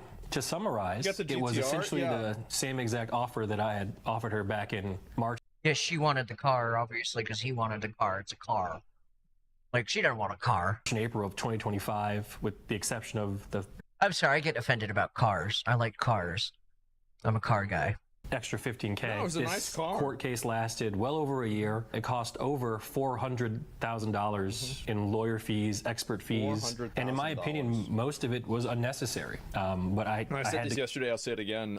It cost actually millions of dollars because of all the lost revenue. Like, this massively damaged Nick's career. He wasn't able to work for an entire year. And now that he is able to work again, like, he's working on the back foot after, you know, the partial leaks of this information was framing him in a negative light. So really, you're not even thinking about, like, if you're only talking about the fees, you're not thinking about the opportunity cost of the time. And also, like, I mean, let's be real, right? Emotional damage too. So yeah, it was completely unnecessary. Can't he sue her for all that lost income? No, he can't. We talked about that before. And so no, that's not going to happen. go. I had no choice. If I was to continue to stream through everything, people would have been harassing me about it the entire time. And she like also would have gotten half of all the money that of during the streams, and that was another reason why I didn't want to do it. Did when I first started, and I do believe that me not streaming was the quickest way to come to a conclusion with this divorce. So there was a lot of... Remember, gentlemen, hell hath no fury like a woman scorned. Man. That's what I said. Be careful, fellas. How did he scorn her? If he's not, like, I know some of the things that happened. Like, I'm not going to reveal any of that if he's not going to reveal any of that. But I will tell you that none of it is particularly scandalous or exciting. The highest on a scale of exciting would be like maybe a 6. Rumors and things that kind of spawned from this case because documents were leaked and people made up their own theories and ran with them. I could sit here and diffuse all of them. It'd be pretty easy because none of them were true. But honestly, I got the ruling that I wanted, and I'm not going to do that. I might mention them on the podcast with Chance where we can do it in a less informal environment. But that's essentially kind of what happened. That's the story. That's where I've been. You know, it really just sucked that things ended up this way. Well, yeah, of course he's going to marry Catchy after this. I mean, he's got the other half of his stuff left. So what's he going to do with that? He probably might as well just go give that to her too. Sure, yeah, I think that's just what makes sense. Yeah, that way he can lose everything. With me and Milena, we spent well over I don't think Bro's getting married again. 10 years together. It just ended up being that way. It's the road that we had to walk, and it's over. There was a whole bunch of different dramas and things that happened behind the scenes that people would find really interesting, but I'm not trying to throw any shade at anybody or at this point. If I don't have to talk about that, I won't. Speaking for me emotionally, this whole thing has been quite stressful. There's been so many things said about me that just aren't true. It was somewhat exhausting, and once I got this ruling, I literally broke down and cried. Like I was like sobbing tears, you know. That I remember I've been asking Nick for like the last year. I was like, when's it going to be over? He's like, it's about to be over. And this was like, you know, like 8 months ago, right? Oh, it's about to be over. We just need to do one more thing. And then it's like, well, wait, it's not over. Well, no, they want to, there's like a reevaluation that needs to be done. Or, you know, well, they have to, they're trying to see how much my Pokemon cards are worth or something else, right? Like, it was just insane how long this took. It is. Like, this is the true fucking, this is the quintessential, the process is the punishment. If this happened to you, how would you have reacted during all this? I think that something like this is so personal scenario and so unique to the individual and the situation that I can't really say how I would react. If I would try to get through it, I would probably react the way that XQC did, where you just try to stream through it, ignore everything, and just keep going. That's probably, like, in my mind, that's what I would do, because I wouldn't want to take time off, but always get a prenup. Again, that's it's not as simple as you would imagine, right? But like Nick tried to do that for a while, and then there were other problems that created, and then there were compounding issues with that were like triple and like quadruple faceted issues that created. And so especially, and I don't want to overshare, and so like just I will leave it at that, right? But yeah, it's finally over. This actually happened back in January when we finally got the ruling. But you know, lawyer stuff, it took until last month for it to actually be over. So I wish Milena and her family the best. I have no ill will towards them. Hopefully things go well for them, and I'm just ready to get back to work. I want to give this another try, see if I can still do it. So that's the summary. Yeah. Again, if you have any questions, you know where to find me. Incredible. Thanks for watching, and fuck you. There's only one winner when it comes to divorce court. It's legal teams. Because they're walking away with $400,000. Jesus Christ. Well, I thought there was going to be more, stuff in this. I had no idea what was going on. And honestly, to me, this was kind of boring. So we're going to move on. Let's see what this is about. This is probably going to piss me off. Is wild. Isabel Brown and Kristen Hawkins were invited to speak at VCU. The students lose their minds. Multiple assaults occur. The conservative students and organizers are forced into a back room to barricade. One of the students who organized this thing, she's sitting there injured. What are we doing? The vast majority of the school hates you. They just want you. We don't want you here. We were there. We were invited there by our Students for Life chapter at VCU. The students have had trouble with Antifa disrupting their events in the past. Right now it looks civil. This is not going to last. It slowly begins to escalate until the first person gets arrested. It always does. It always does. They're just pushing and pushing.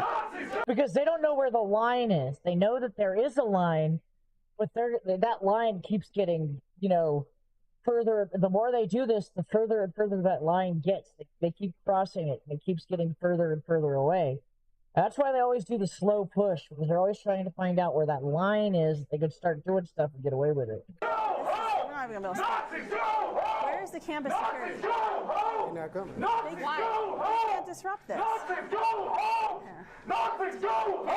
Their personal security, they finally have had enough and step in. Fucking pigs! So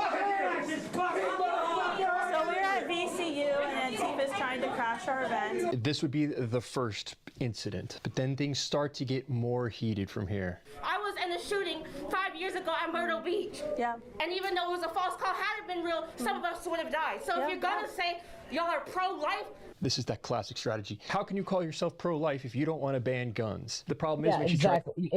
Oh, I hate this. This is what they weaponize your morals against you. They don't want to abide by your morals, but they want to twist the situation so that it fits your morals, and then accuse you of not being genuine to your own morals, and then make you defend being a bad person because, as they're saying, you're a bad person. You're not even fulfilling your own morals. And that's the argument. It's not an intellectual argument. It's not a who's more effective argument. It's a you're a bad person and you need to be punished argument. Tries to respond, watch what happens. They don't want to have a conversation. That's why the pro-life movement has started as a state. Oh, I'm sorry to hear that, Cool. Yeah, sometimes I need time alone too, because it's the way I de-stress. Like, my wife's sleeping right now, and doing this is a lot better than getting upset about it, than go and rant to my wife about how mad I am at the world, right? So this is better for everyone. 3,000. You won't even let me answer her question. Would you like me to answer the question? They're not really interested in anything she has to say or any response she can offer.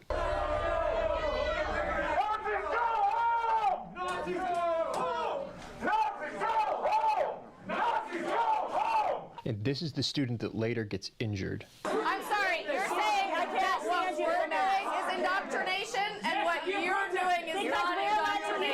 It is deeply ironic that they're accusing Isabel Brown of indoctrinating these students when this is the result of indoctrination. Like this guy, for example, clearly is not a student. I certainly hope he's not faculty. We later find out people from outside came into the college just to protest this.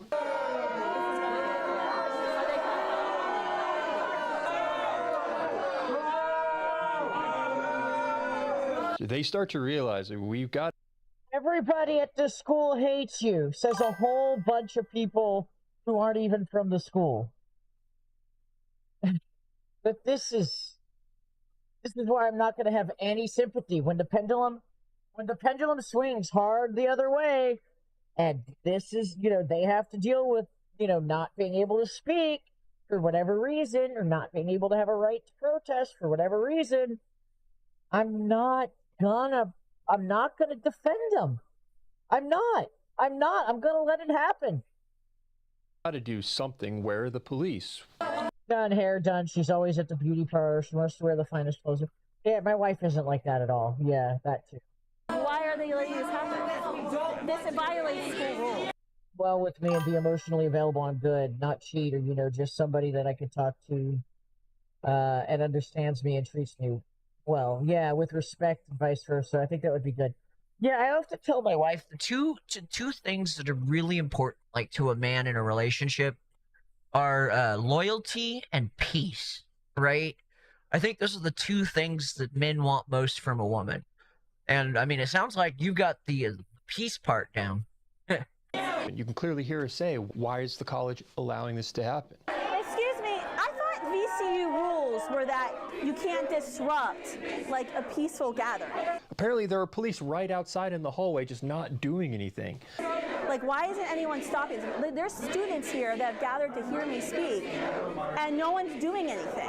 I don't know what they are. They've got VCU on their shirts. They must be campus police, though. I don't know why they're not doing anything. Are you going to remove them? Because they won't. We've offered to suspend their speech, to just answer their questions, and they got in line.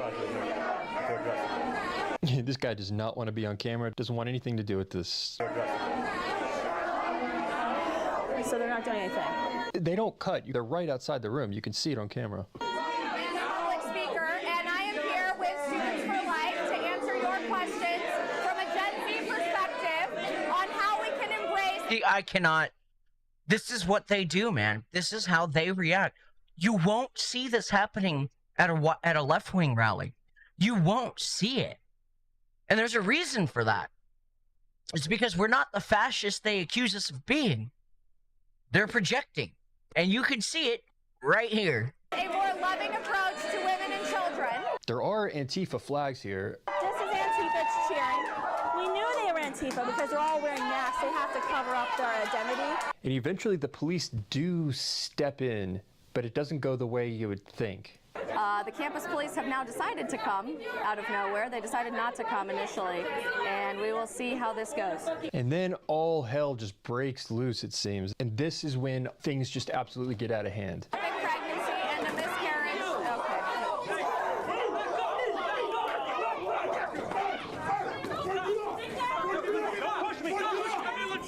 A fight breaks out, private security steps in. Now we can see the police on scene. This video is sponsored by Rumble Wallet. How much control do you actually have over your money? Technology has changed everything, and now buy Bitcoin. Hold dollar-backed stable bank account and be up and running in minutes. And once you're set up, you can even tip your favorite creators directly. Tap buy and you're in the game. With Rumble Wallet today.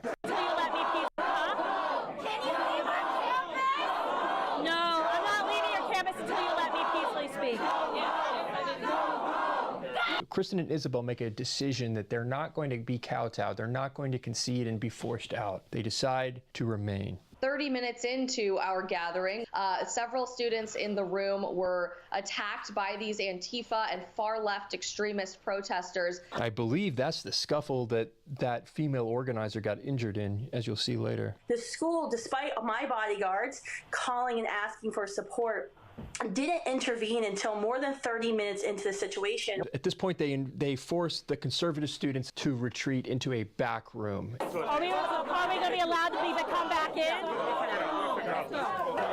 we want to have a real conversation. We would prefer not to leave. All right, they're kicking us out. They're saying maybe we'll be allowed back in. I'm not leaving! They were not allowed back in. They were forced to stay in that room for hours until this thing got cleared. But instead of escorting these violent protesters out of the room, they forced Kristen and I to essentially be detained in a locked room for our own safety for several hours alongside a small number of students who did come to peacefully learn from the event. They are temporarily removing us from the room. Where are you taking me? What happened to you? Instead of kicking out the protesters. You got in the mix of that? Are you all right? They walk into this back room. One of the students who organized this. Like, the institutions are captured, bro. This is, with respect to, I think if my mate was to at least, yeah, exactly. Honestly, I'm not gonna, this makes me so mad that this is just tolerated and allowed. If this happened in reverse, right? If a whole bunch of left-wing students were trying to do a presentation and a whole bunch of right-wing guys freaking locked them in a room for several hours and wouldn't let them out under threat of violence, it would be the biggest, like, LGBT students harassed and attacked during, it would be fucking all over every news organization in the fucking world, dude. The entire Western world. You'd be seeing it in the UK, you'd be seeing it in Canada. It'd be the biggest fucking violation of human rights ever. But no, you got people doing this shit or going and invading churches like Don Lemon does and shit. And it's all, Gucci. It's all totally okay. It's fine. Just let it happen. Whatever. No problem. No consequences.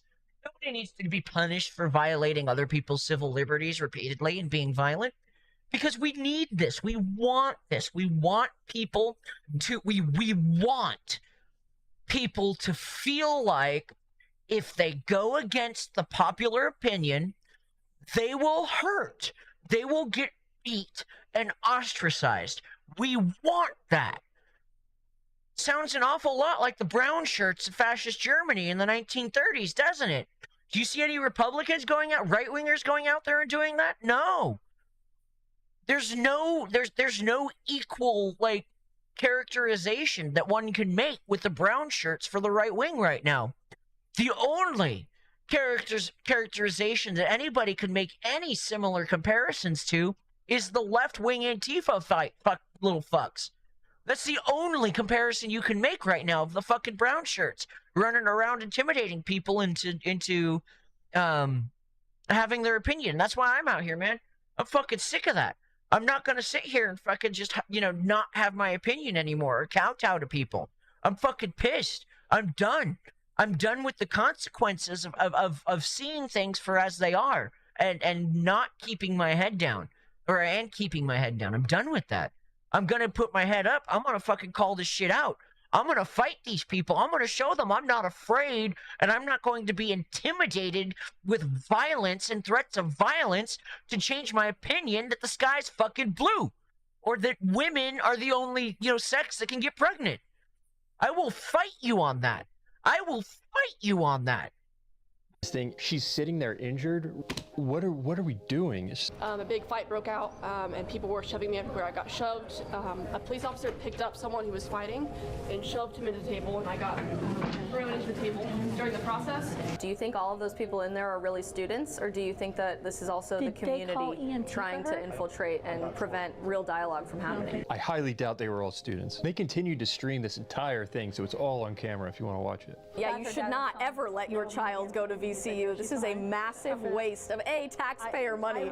The police actually cleared out the room we were supposed to speak after a second assault happened tonight. There are police charges being filed against Antifa members as we speak. This is just one of those campuses, like the majority of campuses are just extremely left-leaning.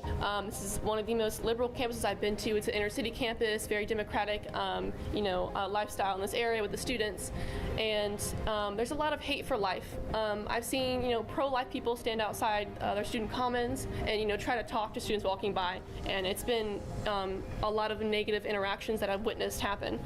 They get a lot of people screaming at them, yelling at them, trying to get them to leave places where they have a right to be and a right to speak. They policed themselves to not call me fat because they knew that was wrong, but to call me a Nazi into my face and tell me to get the hell off their campus was okay. Yeah, there's a lot to unpack. I'm going to be thinking of things all night, of things that were yelled at us, but yeah. Regardless of how you feel about how bad it is to call someone fat, it's the logical hypocrisy that is shocking, and you can see it looking back at the footage. Are there any other questions? What?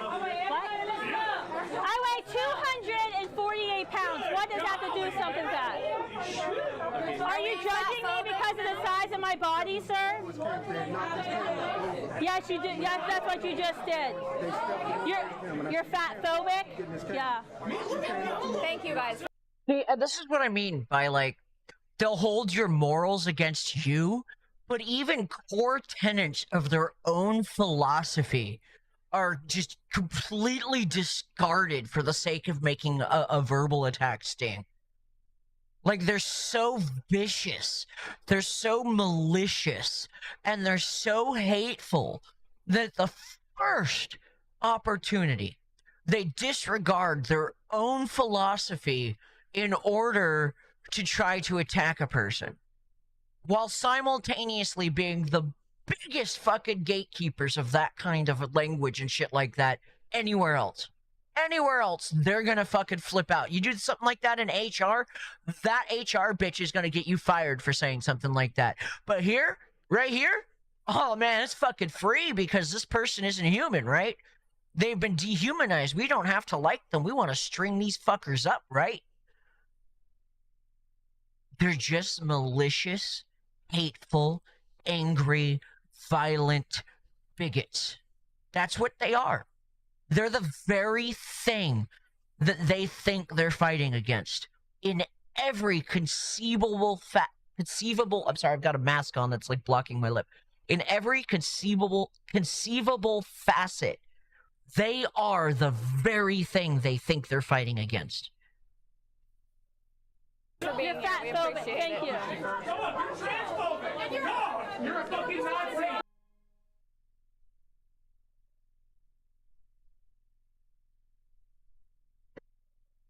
By the way, there's no such thing as being transphobic. I'm just gonna go ahead and say that right now, because being afraid of trans people doing, mass murders or assassinations is not an irrational fear at this point, right? So we can't say it's a phobia, because by definition it must be an irrational fear. And let's be real, there's some rational fear to be had there, right? So. And just had a panel on to debate the death of Henry Noack. This debate exposed a new level of stupidity. You had no police force at all. That is what I'm saying. This is what is at stake when we're talking about equity, DEI, because we're seeing a clear example of what this will lead to. When you edit out all the fillers, suddenly you can see it in a way that was not possible before. I don't think this is a moment to say, hey, the truth is white guys are the ones who are catching all the hell, or non-black or brown people are the ones catching all the hell when it comes to policing in this ostensible two-tiered system of justice. I think a better way... No. You're oppressing white people. You are not respecting the struggles of white people. You're oppressing us. You're silencing our voices. We do not want to hear the opinion of people who are murdering us and killing us and making us go extinct. We don't want to hear their opinions. They could keep it to themselves. We're dealing with the oppression now. You don't get to have an opinion. Way of thinking about it. Is that how we do it? Am I right? Am I doing it right? Right. That's how it's done, right? Like just shut them the fuck down, these fucking racist assholes, right? No fucking room for debate. Fuck these racist assholes, right? That's how we do it, right? This is an opportunity for us to think about policing differently. First, he makes it about black people being treated differently by police, which I don't know what that has to do with anything. That's not to say that all races get treated the same, but I think there's a fundamental problem here. But again, finally, there's no evidence that black people get treated better by police. Dave Smith counters this by asking Mark, okay, what if we switch the races? What if it was a black kid? All the variables are the same. If there had been a situation where not a person who was committing a crime, a low-level crime, and then had an incident with police after that, but just a black kid was walking down the street and a white guy stabbed him to death, and then the cops handcuffed the black dude while he was bleeding out and sided with the white dude who had just stabbed him to death, I don't think Mark would be up here saying, let's not make this a race issue. Exactly. Exactly. He would not be up here saying, let's not make... I'm so sick of this. I'm sick of the double standards. No, they don't get to talk. We're oppressed now. They get to be under the jackboot. That's the way it's going to be. Sorry, I don't want to hear an argument or give a platform to my oppressors. Right? Am I doing it right? Am I doing it right? Watch how Mark responds to this. Earlier, David said that if the tables were turned somehow, I wouldn't be denying that race matters here. Again, to be clear, I never said that race didn't matter here. That is what you're saying. He's jumping between these two positions that contradict one another. What I'm suggesting here is that there isn't a two-tiered system of justice where white people are on the wrong side of it. If, for example, the person in handcuffs bleeding out were a Jamaican immigrant, or were a Black American who'd come over, or were a West African migrant, I don't think that they would have been treated any differently. But then just a moment later, he claims police should treat people differently based on race. They do treat people differently, and that's a good thing, actually. The issue here, as Piers pointed out at the beginning, was a level of deference to the claim made by the Sikh that something happened to him. And I don't think that's the worst thing. If somebody says, hey, I was just the victim of a racial attack, I understand why police may even be more sensitive to that right now. Again, he goes back to a completely separate claim. But I think we'd have to be living in a bizarre world to believe that if the person in handcuffs were Black, they would have been trusted and listened to more. There's no history. Okay. Except for the dude who wasn't stabbed was trusted and listened to more. End of debate. Bye-bye. Game, set, match. In any Western country. Mark, are you kidding me? Whether it's the United States, whether it's Europe. The true issue is whether or not white people are being policed differently. Even though we have a video example, he claims there is no evidence. Well, Pierce counters this by providing some evidence. In the UK, the Independent Office for Police Conduct, IOPC, is now reviewing a 2025 guidance document, so last year, from a National Police Chiefs Council, which says its goal is producing equality of policing outcomes. It doesn't mean treating everyone the same or being colorblind. Yes, police need to factor in race like any other data point, but the application of the law should be colorblind. But it is quite possible that this is filtered through police forces up and down the country, and that they've been effectively instructed not to treat everybody the same, not to be colorblind, so to be aware of people's racial ethnicity in incidents like this. Michael Knowles spots the game that he's playing, changes up the hypothetical to where it's a Sikh person, which is what we have in the video example. Can you contend with that? Okay, hypothetical here. The guy who's been stabbed 5 times and is bleeding out on the ground saying, I can't breathe, is a Sikh man. And the guy who's claiming that he wasn't really stabbed and there was some racial incident is a white guy. Let's say the roles were exactly reversed, not to go to some trite racial political nonsense, but I guess it's illustrative here. Let's see how he handles this. If the complainant is a white guy and the person in handcuffs bleeding out is Black, there's a whole history in the United States and in the UK of this happening. Or Sikh in this case. Sikh in this case in the UK, yes. I'm accepting the terms of your hypothetical. I'm saying yes. I don't believe the police operate any differently. It's not because I got a bridge in London to sell you, Mark. I got a bridge in London to sell you. Mark has made it very clear he does not believe that there is any difference in how police respond to non-white people. Ridiculous. That's great, but allow me to tell you the reason why, since you asked me. The reason is because I think that we have a problem with policing. Because he can't contend with this example, he diverts again and makes it about getting rid of the police. Yeah, the police are the problem, not their training, not the political hostility of the situation, not the fact that a dude was stabbed 5 times, including once in the face, and they arrested him. Completely. Yes, actually abolishing the police, which is a foolish strategy to employ here. This is an opportunity for us to think about force differently. It's an opportunity now. It's an Was George Floyd an opportunity? Is that how we should have looked at George Floyd? It's just an opportunity for growth. Like, fuck these people. You would be shit would be burning the fuck down across the country right now if the roles were reversed. Even in the fucking UK, if this happened in the UK, the roles were reversed, America would be burning down. And this is an opportunity to think about either reform or, in my tradition, abolition differently with regard to policing in the streets and policing in our neighborhood. When you say abolition, Mark, hang on, Mark. When you say abolition, are you actually advocating for abolishing the police altogether? I am, yes. What would the alternatives be? But I think it's more important. You have no police force at all. That is what I'm saying, and I'm offering alternatives to policing. So it's not that we fire all the police and let the citizens run themselves. There are other mechanisms and systems that we can install that like public safety forces. What is a public safety force, if not a police force? Like violence interruption forces. What is a violence interruption force? Just think about that for a minute. That would do the job that police are currently doing, but better prepare those forces to create safe environments and safe neighborhoods. So you just want... We need the same thing we already have, but we need to rename it, call it better. Your logic is so fucking good. Want the police to be better prepared to be able to create safe environments. That's really your argument. But I just want to finish the other thought before we get distracted by the abolition point here. It's a pretty big point to distract the debate, I have to say. I mean, I hear you, but it's calmly no more of a throwing in, distraction. let's abolish the police. I mean, that's an extraordinary thing to say. Now Dave Smith pounces on one of the most glaring problems of this entire thing. This is how much it's a two-tiered system of justice that Michael didn't even mention.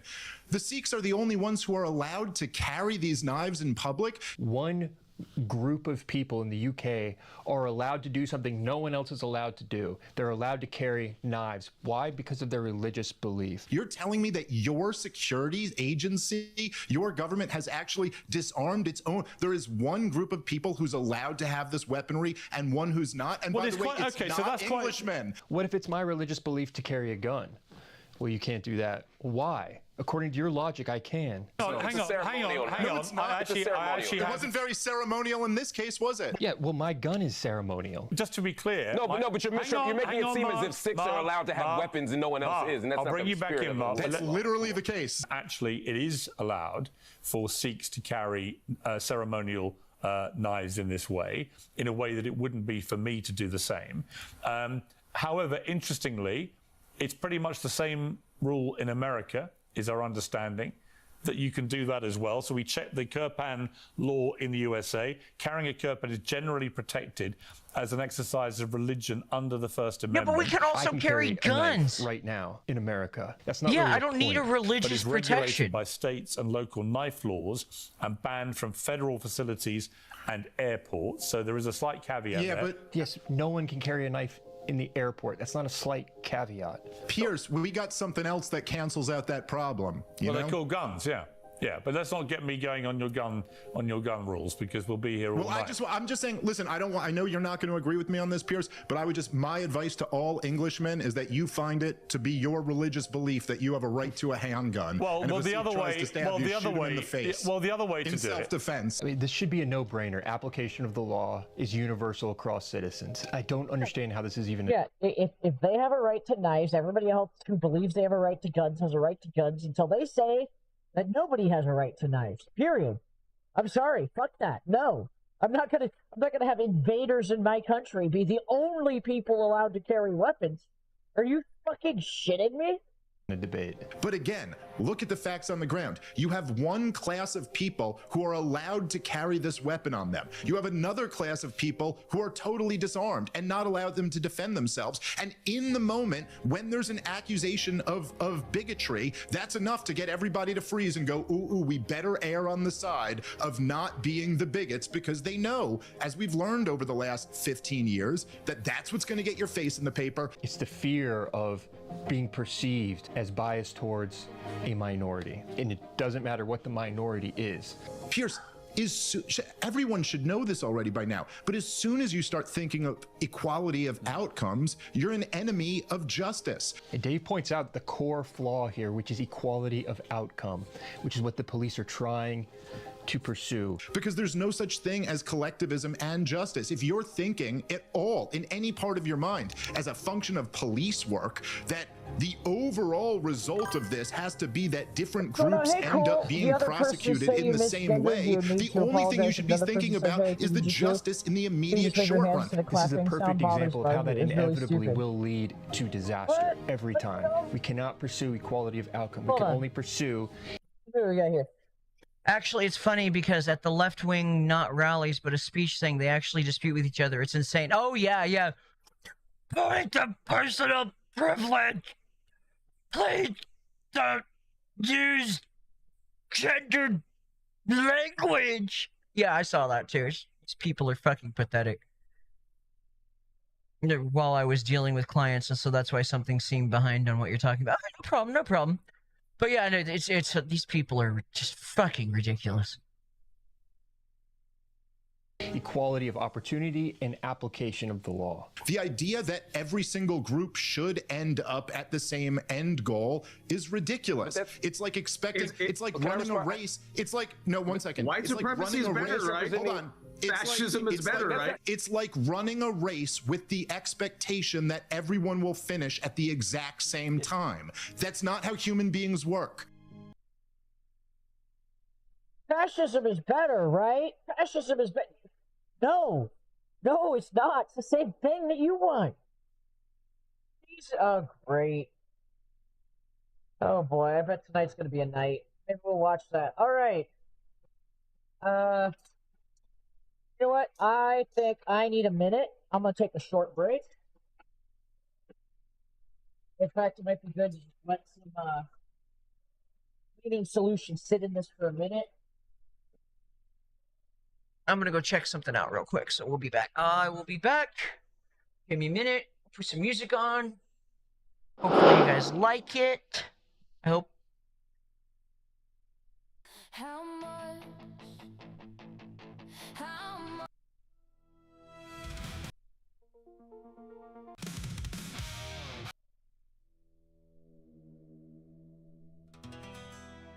Yeah, okay, I'll see you later, cool. I just gotta go check on my wife. She's sleeping. I don't want to let her sleep too long. I'll be right back.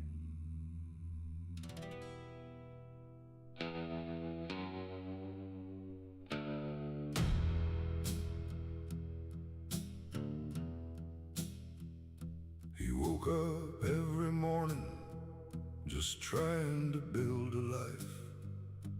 Welded steel and honest work kept his head down through the fight. They took his land, they took his name. They laughed while he went broke, till the only thing he had left was a Komatsu. And with that, he would bring the smoke.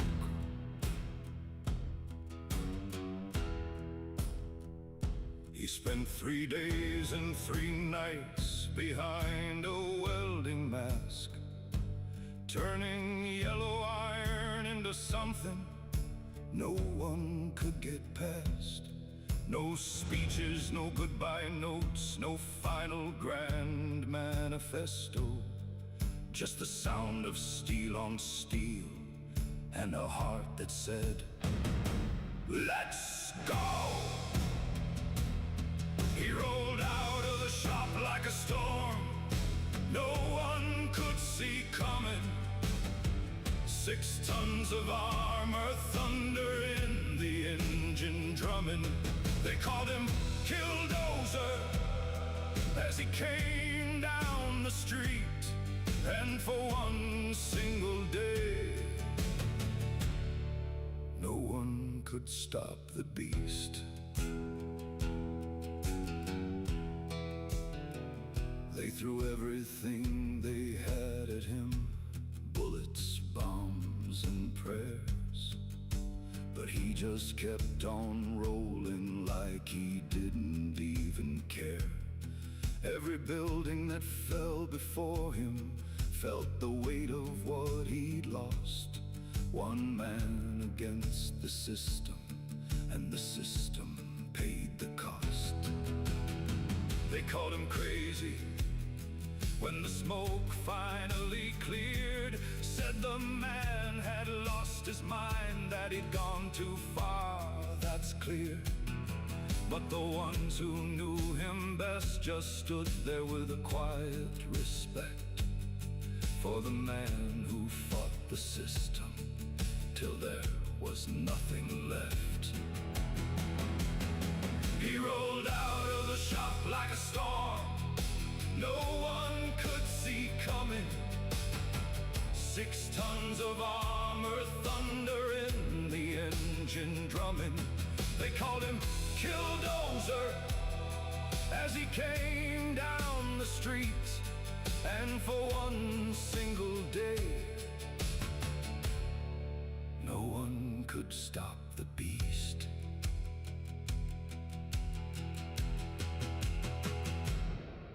He tore through the town like a judgment long overdue. No barricades or plans they made could stop him from getting through. And as if blessed by God's own righteous fury, no innocence would get hurt. The guilty reaped the whirlwind and got their just desserts. Years go by and people still talk about the man in the machine, the one who finally said enough when the system got too mean. Some see a madman, some see a saint who finally broke free. But everybody knows what it's like when you can't breathe. He rolled out of the shop like a storm nobody saw coming. 6 tons of armor, thunder in the engine drumming. They called him Killdozer as he rolled down the street. For one single day, the common man could not be beat.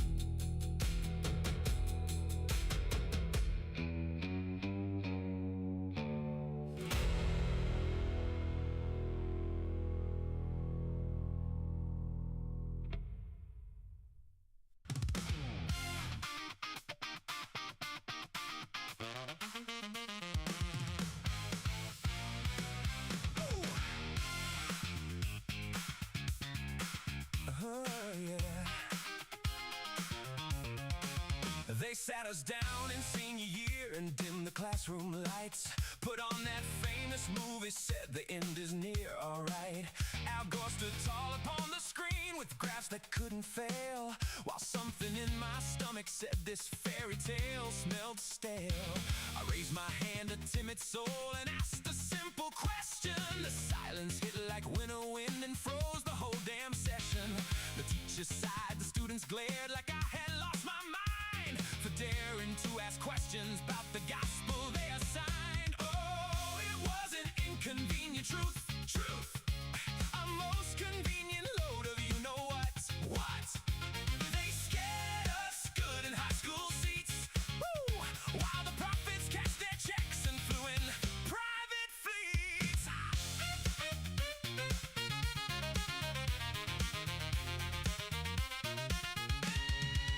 They swore the snow on Kilimanjaro soon would disappear. They swore the Arctic ice would vanish any year. They swore the ocean soon would swallow every coastal town. But 20 years have come and gone and the ice is still around. Tuvalu cried, we're sinking fast at the United Nations Hall, while the coral reefs were harvested and sold off one and all. The islands didn't vanish, they just kept on standing tall. But the fear kept flowing freely and the money flowed with all. The science was settled, they shout with righteous fire, while the data kept on screaming that the models were a liar. They dodge and weave and lecture like it was some kind of game, and heaven help the child who dared to ask again. They'll never say they're sorry, they'll never face the cost. They just move the goalposts and the grift goes marching on. The fear is long since faded, but the money's flowing still, like royalties from terror that they peddled with such skill. Did I take too long? I don't know. I hope I didn't. Find out. You did? That's okay. It happens, right? Here. We're here for it. I gotta put gloves back on. I gotta get back to it, but we're okay. brand new monster, shiny, bright and new. Artificial intelligence, it's gonna end us all, it's true.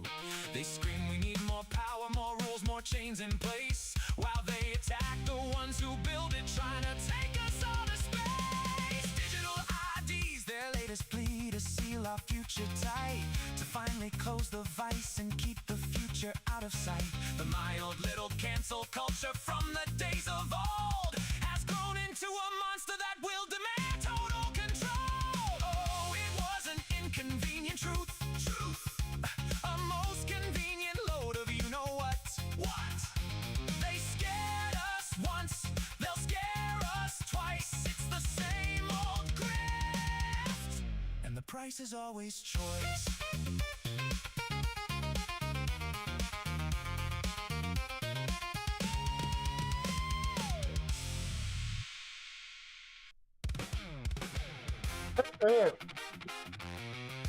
Alright, there we go. I'm gonna get started here in a second. Again, we're gonna get started with this. Again, I need to put gloves on. We got those. One. Another. Need a minute. The post on Twitter. Quick.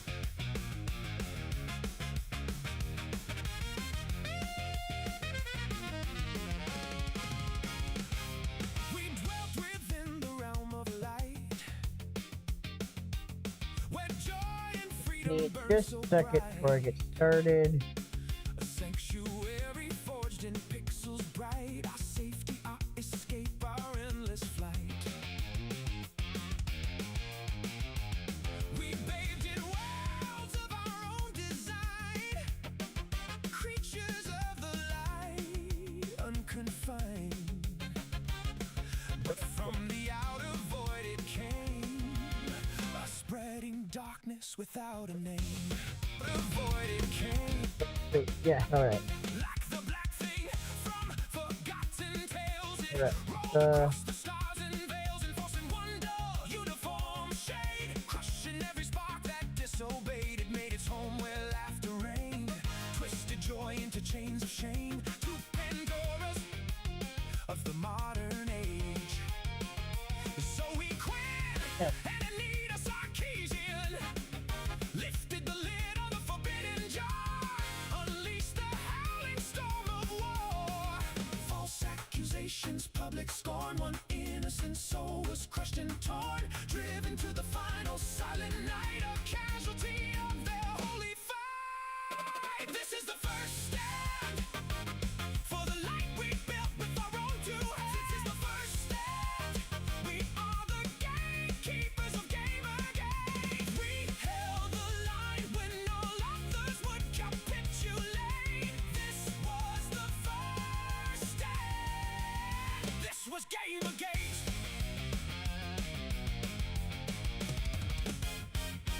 Then rose the herald voice of stone. Total biscuit called across the zone. His words cut through the digital night, awakening the sleepers to the fight. From the very heart of the light they came, a warrior cast forged in digital flame, ever vigilant, ever pursuing the dark, sworn to hunt it, to tear it apart. Then from the glowing heart of light arose a weapon forged that no shadow could oppose. Beam swift spells of truth and savage mirth, the one true blade that pierced the darkness first. Viral thunder rolling across the plain, laughing chaos driving out the pain. The darkness howled and recoiled in fear, for memes were something it could not endure.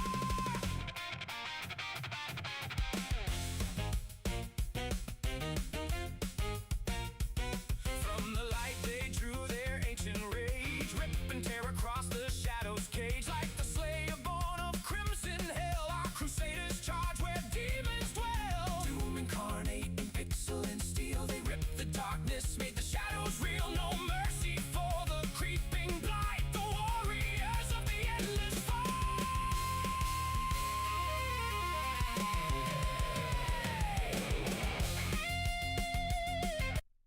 Cool.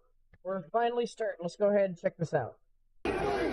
There he is, bunch of cops, old man being arrested because he is sad. He is sad and he is angry about what has happened to his country. And how do the police respond? 1, 2, 3, 4. 4 pelts to the face. This guy was taking a step back and winding up each kick to do as much damage as he could. Is that cop gonna see any justice at all? No, he's not. We're never gonna know who that cop is. He'll never face any consequences for doing that. And, you know, like, if that happened to the left at all, they would fucking lose their goddamn mind. Dude, I saw a video of a dude lightly getting nudged.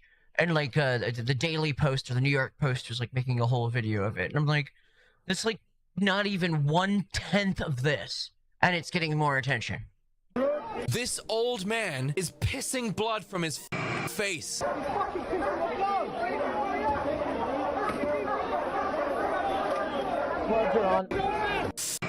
Unreal. And it just piles up, doesn't it? You have one reason after another to be furious. We arrested a dead kid. But by the way, it's worth noting, remember the women who testified, or I'm sorry, the girls who testified for the grooming gangs in the UK said they were passed around among police too. You know, if they're going to be so defensive about it, I think that maybe, you know, that fact might need to be spread around a bit. You know what I mean? You know, if they're going to fucking do this to people who are against that, maybe there's a reason for it, you know? I'm not saying that there is, but I'm saying there's definitely some correlation. Doesn't mean causation, but there's definitely correlation, isn't there? Because he'd been racist. Oh, you're angry about that? Let me just pin you down and kick you in the face with my military boots. And every single time you see a flash in your eyes from the impact, I want you to imagine the words of George Orwell. It's like a boot stamping in your face repeatedly forever. They're literally doing it. They're actually doing the George Orwell thing. It's actually a boot stamping you in the face. They need to find the that did this. They need to find this guy. He needs to be found. Yeah, I knew I'd be mad. This is young Bob. I knew I'd be mad. Look at this dapper chap. Look at this dapper chap. 14-inch neck, but he's not letting that hold him back. Look at the class disparity here, but everyone is in it together. Wouldn't you know it? Do you see the consistency here? It is once again only white faces. Where's this solidarity, this unity that is so frequently spoken about? Whites and blacks and browns can live together and respect each other. Where are... Yeah, where he's making a good point. Where are the black British people? Where are the Indian British people? Like the actual British citizens, right? People who consider themselves actual British citizens. Or you know, here's another question. Where are the people who are pissed? Where are the people who are fucking pissed about the grooming gangs? Like, are these the only people who are mad about actual grooming gangs? Is that what I'm saying here? That there's only one group of people, only one, that actually gets upset about grooming gangs? Is that what I'm understanding here? Because that's what it looks like to me. Are they? This is our moment of need. This is the kind of victimizations they wish they had. This is the most tragic thing to happen in the UK since the 7/7 bombing. This is the most tragic, most awful, most heinous, unimaginable thing, most tragic thing to happen. And who's in the streets complaining about it? Who are the only ones in the street asking for justice, demanding justice? It's white people, and white people only. We're on our own, folks. We're on our own. No one's coming to save us. We are alone. Where's the diversity? Where's the ethnic minorities? Where's the support? Where's the lie? The compassion? Where are the Sikhs who should be here desperately conveying to these people that they're not bad, that they're on our side? We condemn the killing of Novak, they say. Well, then where the are you? They're not going to put themselves on the line for white people. They're not going to do that. They expect us to do that. They expect us to fucking do that. But whenever it's time for them to do it, they're nowhere to be seen. Again, I'm just asking where the lie is here. Like, that's all I'm going to ask here. Where's the lie? You show me the lie. Show me the lie. And we can have a conversation, I guess.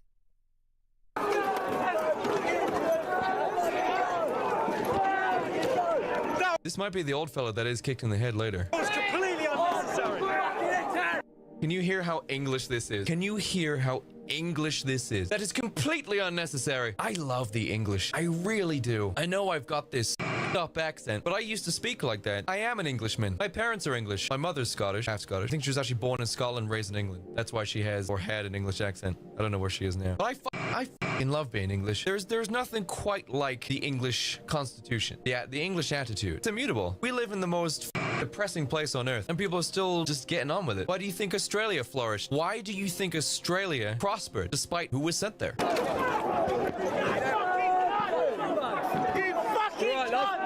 You hear that? You fucking cunt! Right, I'm alright. You're okay. You're okay.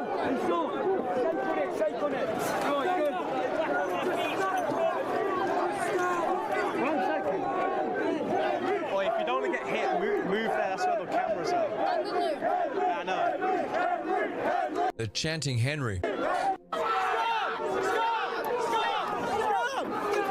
It definitely seems like the police were the ones to make the first impact there. Yep, it is. The police are the ones that made the first impact. God, I wish I was here with these boys. I really do. I wish I lived in if I was in the Southampton area. For one, I wouldn't be able to say what I'm saying right now. Jake Monroe, as you know him, wouldn't be able to say what he's saying because I literally would have been sent to prison already. That's not a joke. That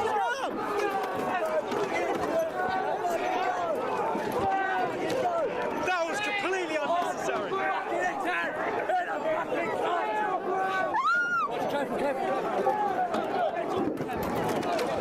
It appears they're actually already arresting some guy back there. Oh, no, they're not. That's actually just a different group of cops behind this group of cops. Were they protecting Vikram's house here? Is that what this is? Police have pushed protesters back using riot shields in a complete unprovoked aggressive manner.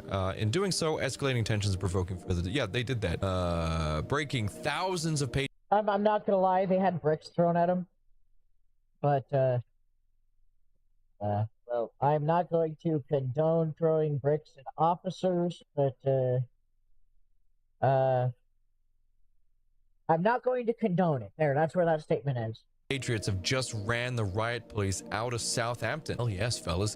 Glass bottles, bricks, and wheelie bins by the dozen are being launched at the riot squad, who have become increasingly heavy-handed and pushing Patriots into a reaction. Yeah, they're trying to get these white people to get aggressive. We literally saw the footage there where the riot police ran in with their shields and shoved it into the face of a bunch of Englishmen. We've got 4 minutes of rioting here where we got English patriots running these traitors out of town. And I just got a question.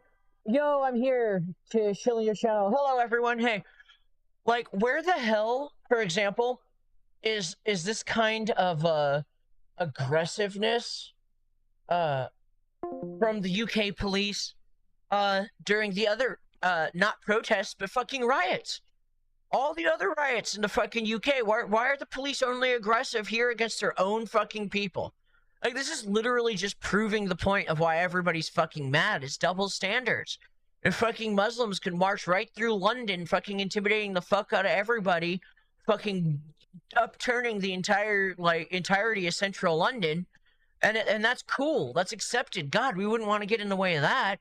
You don't want to make those people mad, right? But this is cool. This is fine. Let's go ahead and go heavy-handed here, right? This is more evidence of what these very people are mad about. This in and of itself is just fuel to the fucking fire. It doesn't do anything to calm it down. It makes it infinitely worse.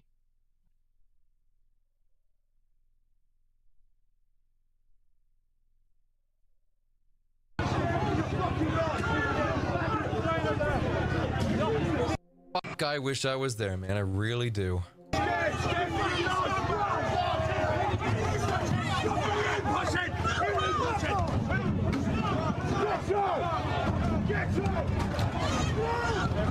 They're running them out. Fuck yes, boys! Fuck yeah! Way the lads! They're chasing them with bins. They're chasing them with bins. Well, yes, there's your. They're being back fucking aggressive. They were pushing. They were instigating on those people like that. I don't feel bad for them. No, this is what they get, man. Fuck it. They're not police. Remember, they're DEI enforcement.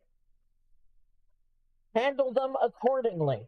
There's your Civil War army right there. In place of swords, they've got the British wheelie bin. But do you know what? In the hands of an Englishman, it's just as effective. Yes, boys! They've got them, they're running them out! They're on the run, you've got them, fellas! Come on, you can!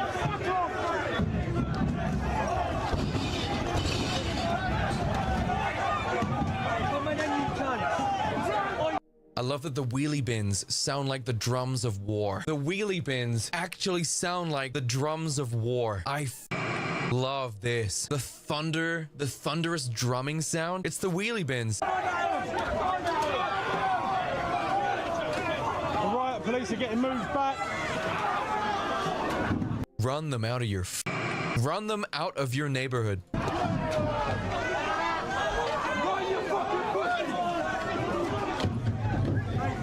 I'm just cleaning my brush right now, so that's what I'm doing.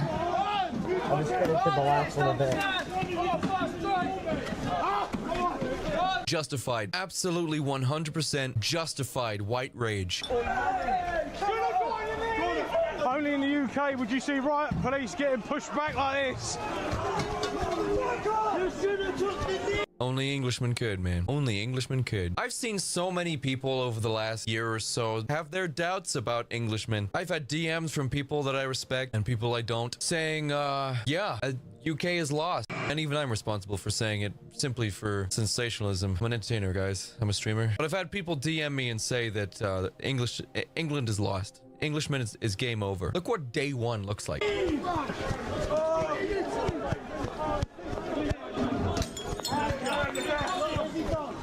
This is all they sent? This is it? This is all they sent? Oh, dude, I have like nationalist pride pumping through my veins right now. I'm so hyped. I'm hyped for these boys. The walk of shame.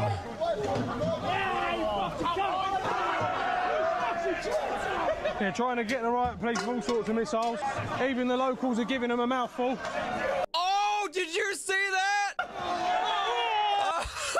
Did you see that? I missed it. I was focused on what I was doing. What happened? That lives in this house, oh, nice. Or is even just down this alleyway. Did you see that? Trying to get in the riot police with all sorts of missiles. Here he is, right here. Do you see this fella here? Yeah, this is his house. He lives here. Even the locals are giving him a mouthful. Watch him. Boom! Nice. A big kick up the Triple ass. Dude. Shit, yes. Nice. Hey! He just stuck the boot in. One of the residents just stuck the boot in. Oh my goodness. God, you love to see it, don't you? Fuck me, dude. This feels good. Watching this feels real good. This is England here. Oh, he's hurt him. Oh, he's hurt him. Traitor, they're yelling. Traitor.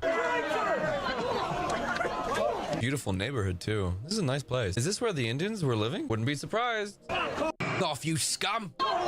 You slag! The police are getting it from the locals. Now they're being run into a larger group. There we go. I wonder how long it is till the batons come out. Look at them, look, they're getting run off. And look, not a single ethnic minority to be seen. Not a single one. It's only whites. We're on our own. No one's coming to. You watch this, and what other alternative do you have? Like, if you are white, like, what do you feel? Like, what do you do? Like, do you keep subjugating yourself to being murdered quietly, or do you just, stand up for yourself? I mean, if this was any other group, they would consider this violence and a right to rise up and protest and even be violent against their oppressors, correct? That's their justification all the time, isn't it? So I guess it's our turn, right? Right? I mean, if it's power plus prejudice, and we have demonstrable evidence that the power is not in the white people's hands because they're not even allowed to have weapons. We have a clear case of racism here, even by the left's strictest qualifying standards, don't we? save us. They're getting run off. Fucking glorious. Rule Britannia, Ooh, that felt good. What's this one here? Stunning imagery in the UK as police refuse to kneel for 18-year-old slain white male Henry Novak. The massive crowd is yelling, "On your knees." They won't do it. George Floyd, that was okay. He was black. Police aren't interested for a white man. The West needs to wake up and reclaim our institutions. Justice for Henry Novak. Lock up the cops who let him die. Once again, white. It's only white people. Where's this solidarity? Where's the solidarity? Where's the compassion? Where's the respect? Where's this mutual love and respect that diversity was meant to represent? Keir Starmer, where is it? How come it's only white people out here? There's videos. There's video clips of police officers. Look, it's actually right here. Look, right there. George Floyd 2020, right here. You've got angry blacks, look, right here. Do you see them? Angry blacks yelling their asses off because they love to play the victim. That's how they get stuff in life. It is. That's how they get stuff in life. By being the victim perpetually. By perpetually being the victim. They yell and they scream and they cry until they get what they want. I'm gonna be real here. Like, I'm not a racist. I actually don't believe that, like, race is as determinant. I think there's other factors that are determinant to intelligence. Two of my heroes happen to be black, one being Thomas Sowell, the other being Clarence Thomas. But even Thomas Sowell would be one who would be able to make arguments for superior and inferior cultures. And I definitely am a culturalist. That is 100% a fact, and I'm happy to admit to it. I'm not a racist. I am a culturalist, 100% though. I think there are superior and inferior cultures, and I think cultures put side by side can have some inferior and some superior qualities. I do think that Japan has some superior qualities. I think America has some superior qualities to Japan. I think that both Japan and America are in almost every capacity superior to Mexican culture. Sorry, I'm going to say it. You know, I think Japanese culture is superior to Mexican culture. What do you want? Okay, tell me why I'm wrong. But I think the Japanese are more industrious. They have more respect, more honor, more dignity, more as a culture. They have more adherence to property rights of individuals within their community. They have respect for their cities. So, I don't know. There you go. And look, you've got cops on their knees for these loud animals here. And then right next to it here, what do you see? What's the contrast here? None of them are on their knees. And do you know what? I just found a black guy. He's one of the cops. There's a black guy right there. And he's a cop.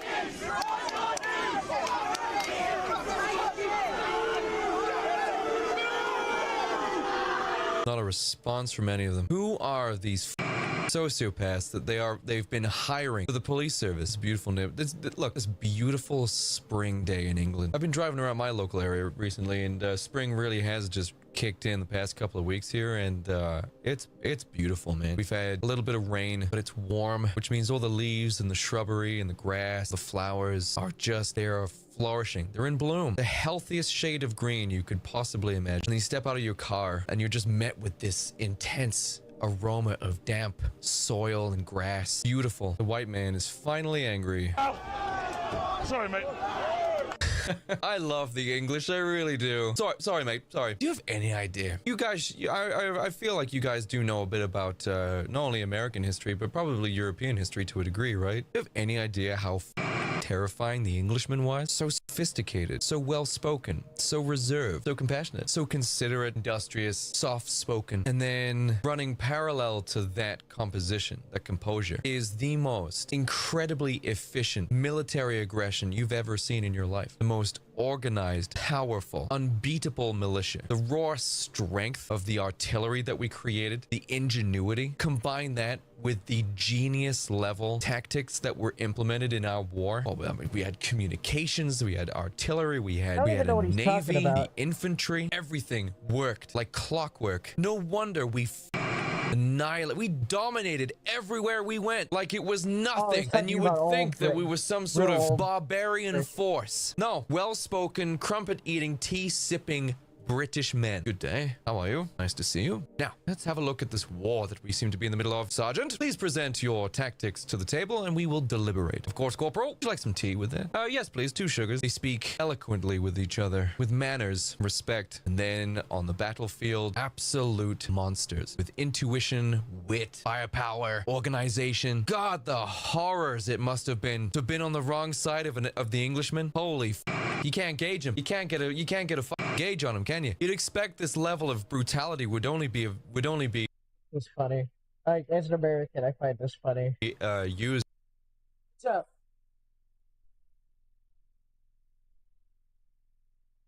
by some sort of barbaric. No, this is actually just the super efficient killing machine that is the very composed Englishman. Holy man. Holy feels good to be English. It really does. Feels damn good. Even when the going gets tough, you have that very English stiff upper lip, that immutable attitude of, well, it could be worse. Never underestimate the Englishman. Never. Never underestimate the English. Here we go. Nothing's getting chucked in left, right, and centre. But as usual, guys, we are right in the thick of it. And we ain't sick of it. It needs to be this, but across the entire nation. Disgusted British public have now descended on. He's not wrong. When there needs to be riots across every city in the UK. The Digva family home demanding they're removed. Henry's family are left to suffer. These lot who are clearly. If it's good for the goose, it's good for the gander. If it was okay for them, then it's okay for us, right? Do it. Fucking do it. Perverted the course of justice will still walk the city today. This is the outcome of everything when everything fails. So all this footage we've been seeing with these really beautiful houses actually is the neighborhood where these Indians were living. That is a beautiful London neighborhood, super expensive, and a bunch of were living in it. They had all this opulence. They had all of this privilege. The mother was born in India. In 1 generation, she's in a neighborhood like this. This beautiful area. In 1 generation, she was here in this area, surrounded by all these white people. Who paid for that, I wonder? Her entire family needs to be deported. Every single that was standing around Henry. Yeah, I agree. That whole family needs to be deported. The boy did the stabbing, and then the family covered it up. The mom even went out of the way to hide the knife, and other family members recorded like him just dying after he got stabbed. The whole family, at the very least, needs to be deported. Like that kid, whatever that guy that did the stabbing, whatever his fucking name is, he needs to fry. Then you bring back the death penalty and give it just to him, and then deport the rest of the family. Lying their asses off, knowing what the truth was, watching as Henry died. Every single one was there. They need to be deported. What are we doing? Why are they still here? Why do we have to pay for dickwad to be in the prison system for the next 21 years? See, a lot of people were just like, why are you happy about 21 years? He should be killed. We were never going to get the death penalty, okay? We don't even do it. We were never going to get anything longer than 20 years. We're all surprised that dickwad got 21 years. We're all surprised by that, which is why we're happy about it. We're happy about the fact that he was actually given way above our expectations. English people were expecting Vikram to get about 8 years. That's what we were thinking. And then released early for good behavior. So for him to get given a life sentence reduced down to 21 years, we were actually happy about that. He was never going to die. He was never going to be deported. Like 21 years is honestly the best possible outcome. It really was. With Restore Britain, we'll have our rope back, Steph. Hell yeah. So Rupert Lowe has had some choice words about this entire scenario, about this entire situation with Dickwad, Vikram Dickwad. That being that he's going to bring back the death penalty. And in this scenario, under a Restore Britain, Vikram Dickwad would have hung. He would have been hanged. Would have? I don't know. Give him a retrial. Fuck that. You're telling me you don't want to live in that kind of England? That's not the kind of England Reform is promising. That's the kind of England that Restore is promising. I want to see people like Vikram Digva kicking in the air as they hang by the neck. You live in a beautiful area in Southampton. You have a job. You have all of your family together in this big, beautiful house in this beautiful neighborhood where there seems to be no ethnic minorities whatsoever. And you, in your privilege and your sense of being untouchable, you venture out and you just stab a random kid for no reason whatsoever, and then your entire family covers for you. Vikram would have been executed within the next... In fact, Vikram would have been executed in January, and the rest of his family would have been deported. Under Restore Britain, that's what would have happened. Not 21 years, not the rest of his family being allowed to live in the house and stay there. They would have executed Vikram, and the rest of these would have been flown right back to New Delhi. You see, we don't need to be talking about what we would have done. This is what needs to be done. Millions must go. It is an absolute necessity at this point. There's more footage here. Young Englishmen pour out into the streets when Henry Novak was murdered. It's right in front of the murderer Vikram Digva's family home. This should not be his house.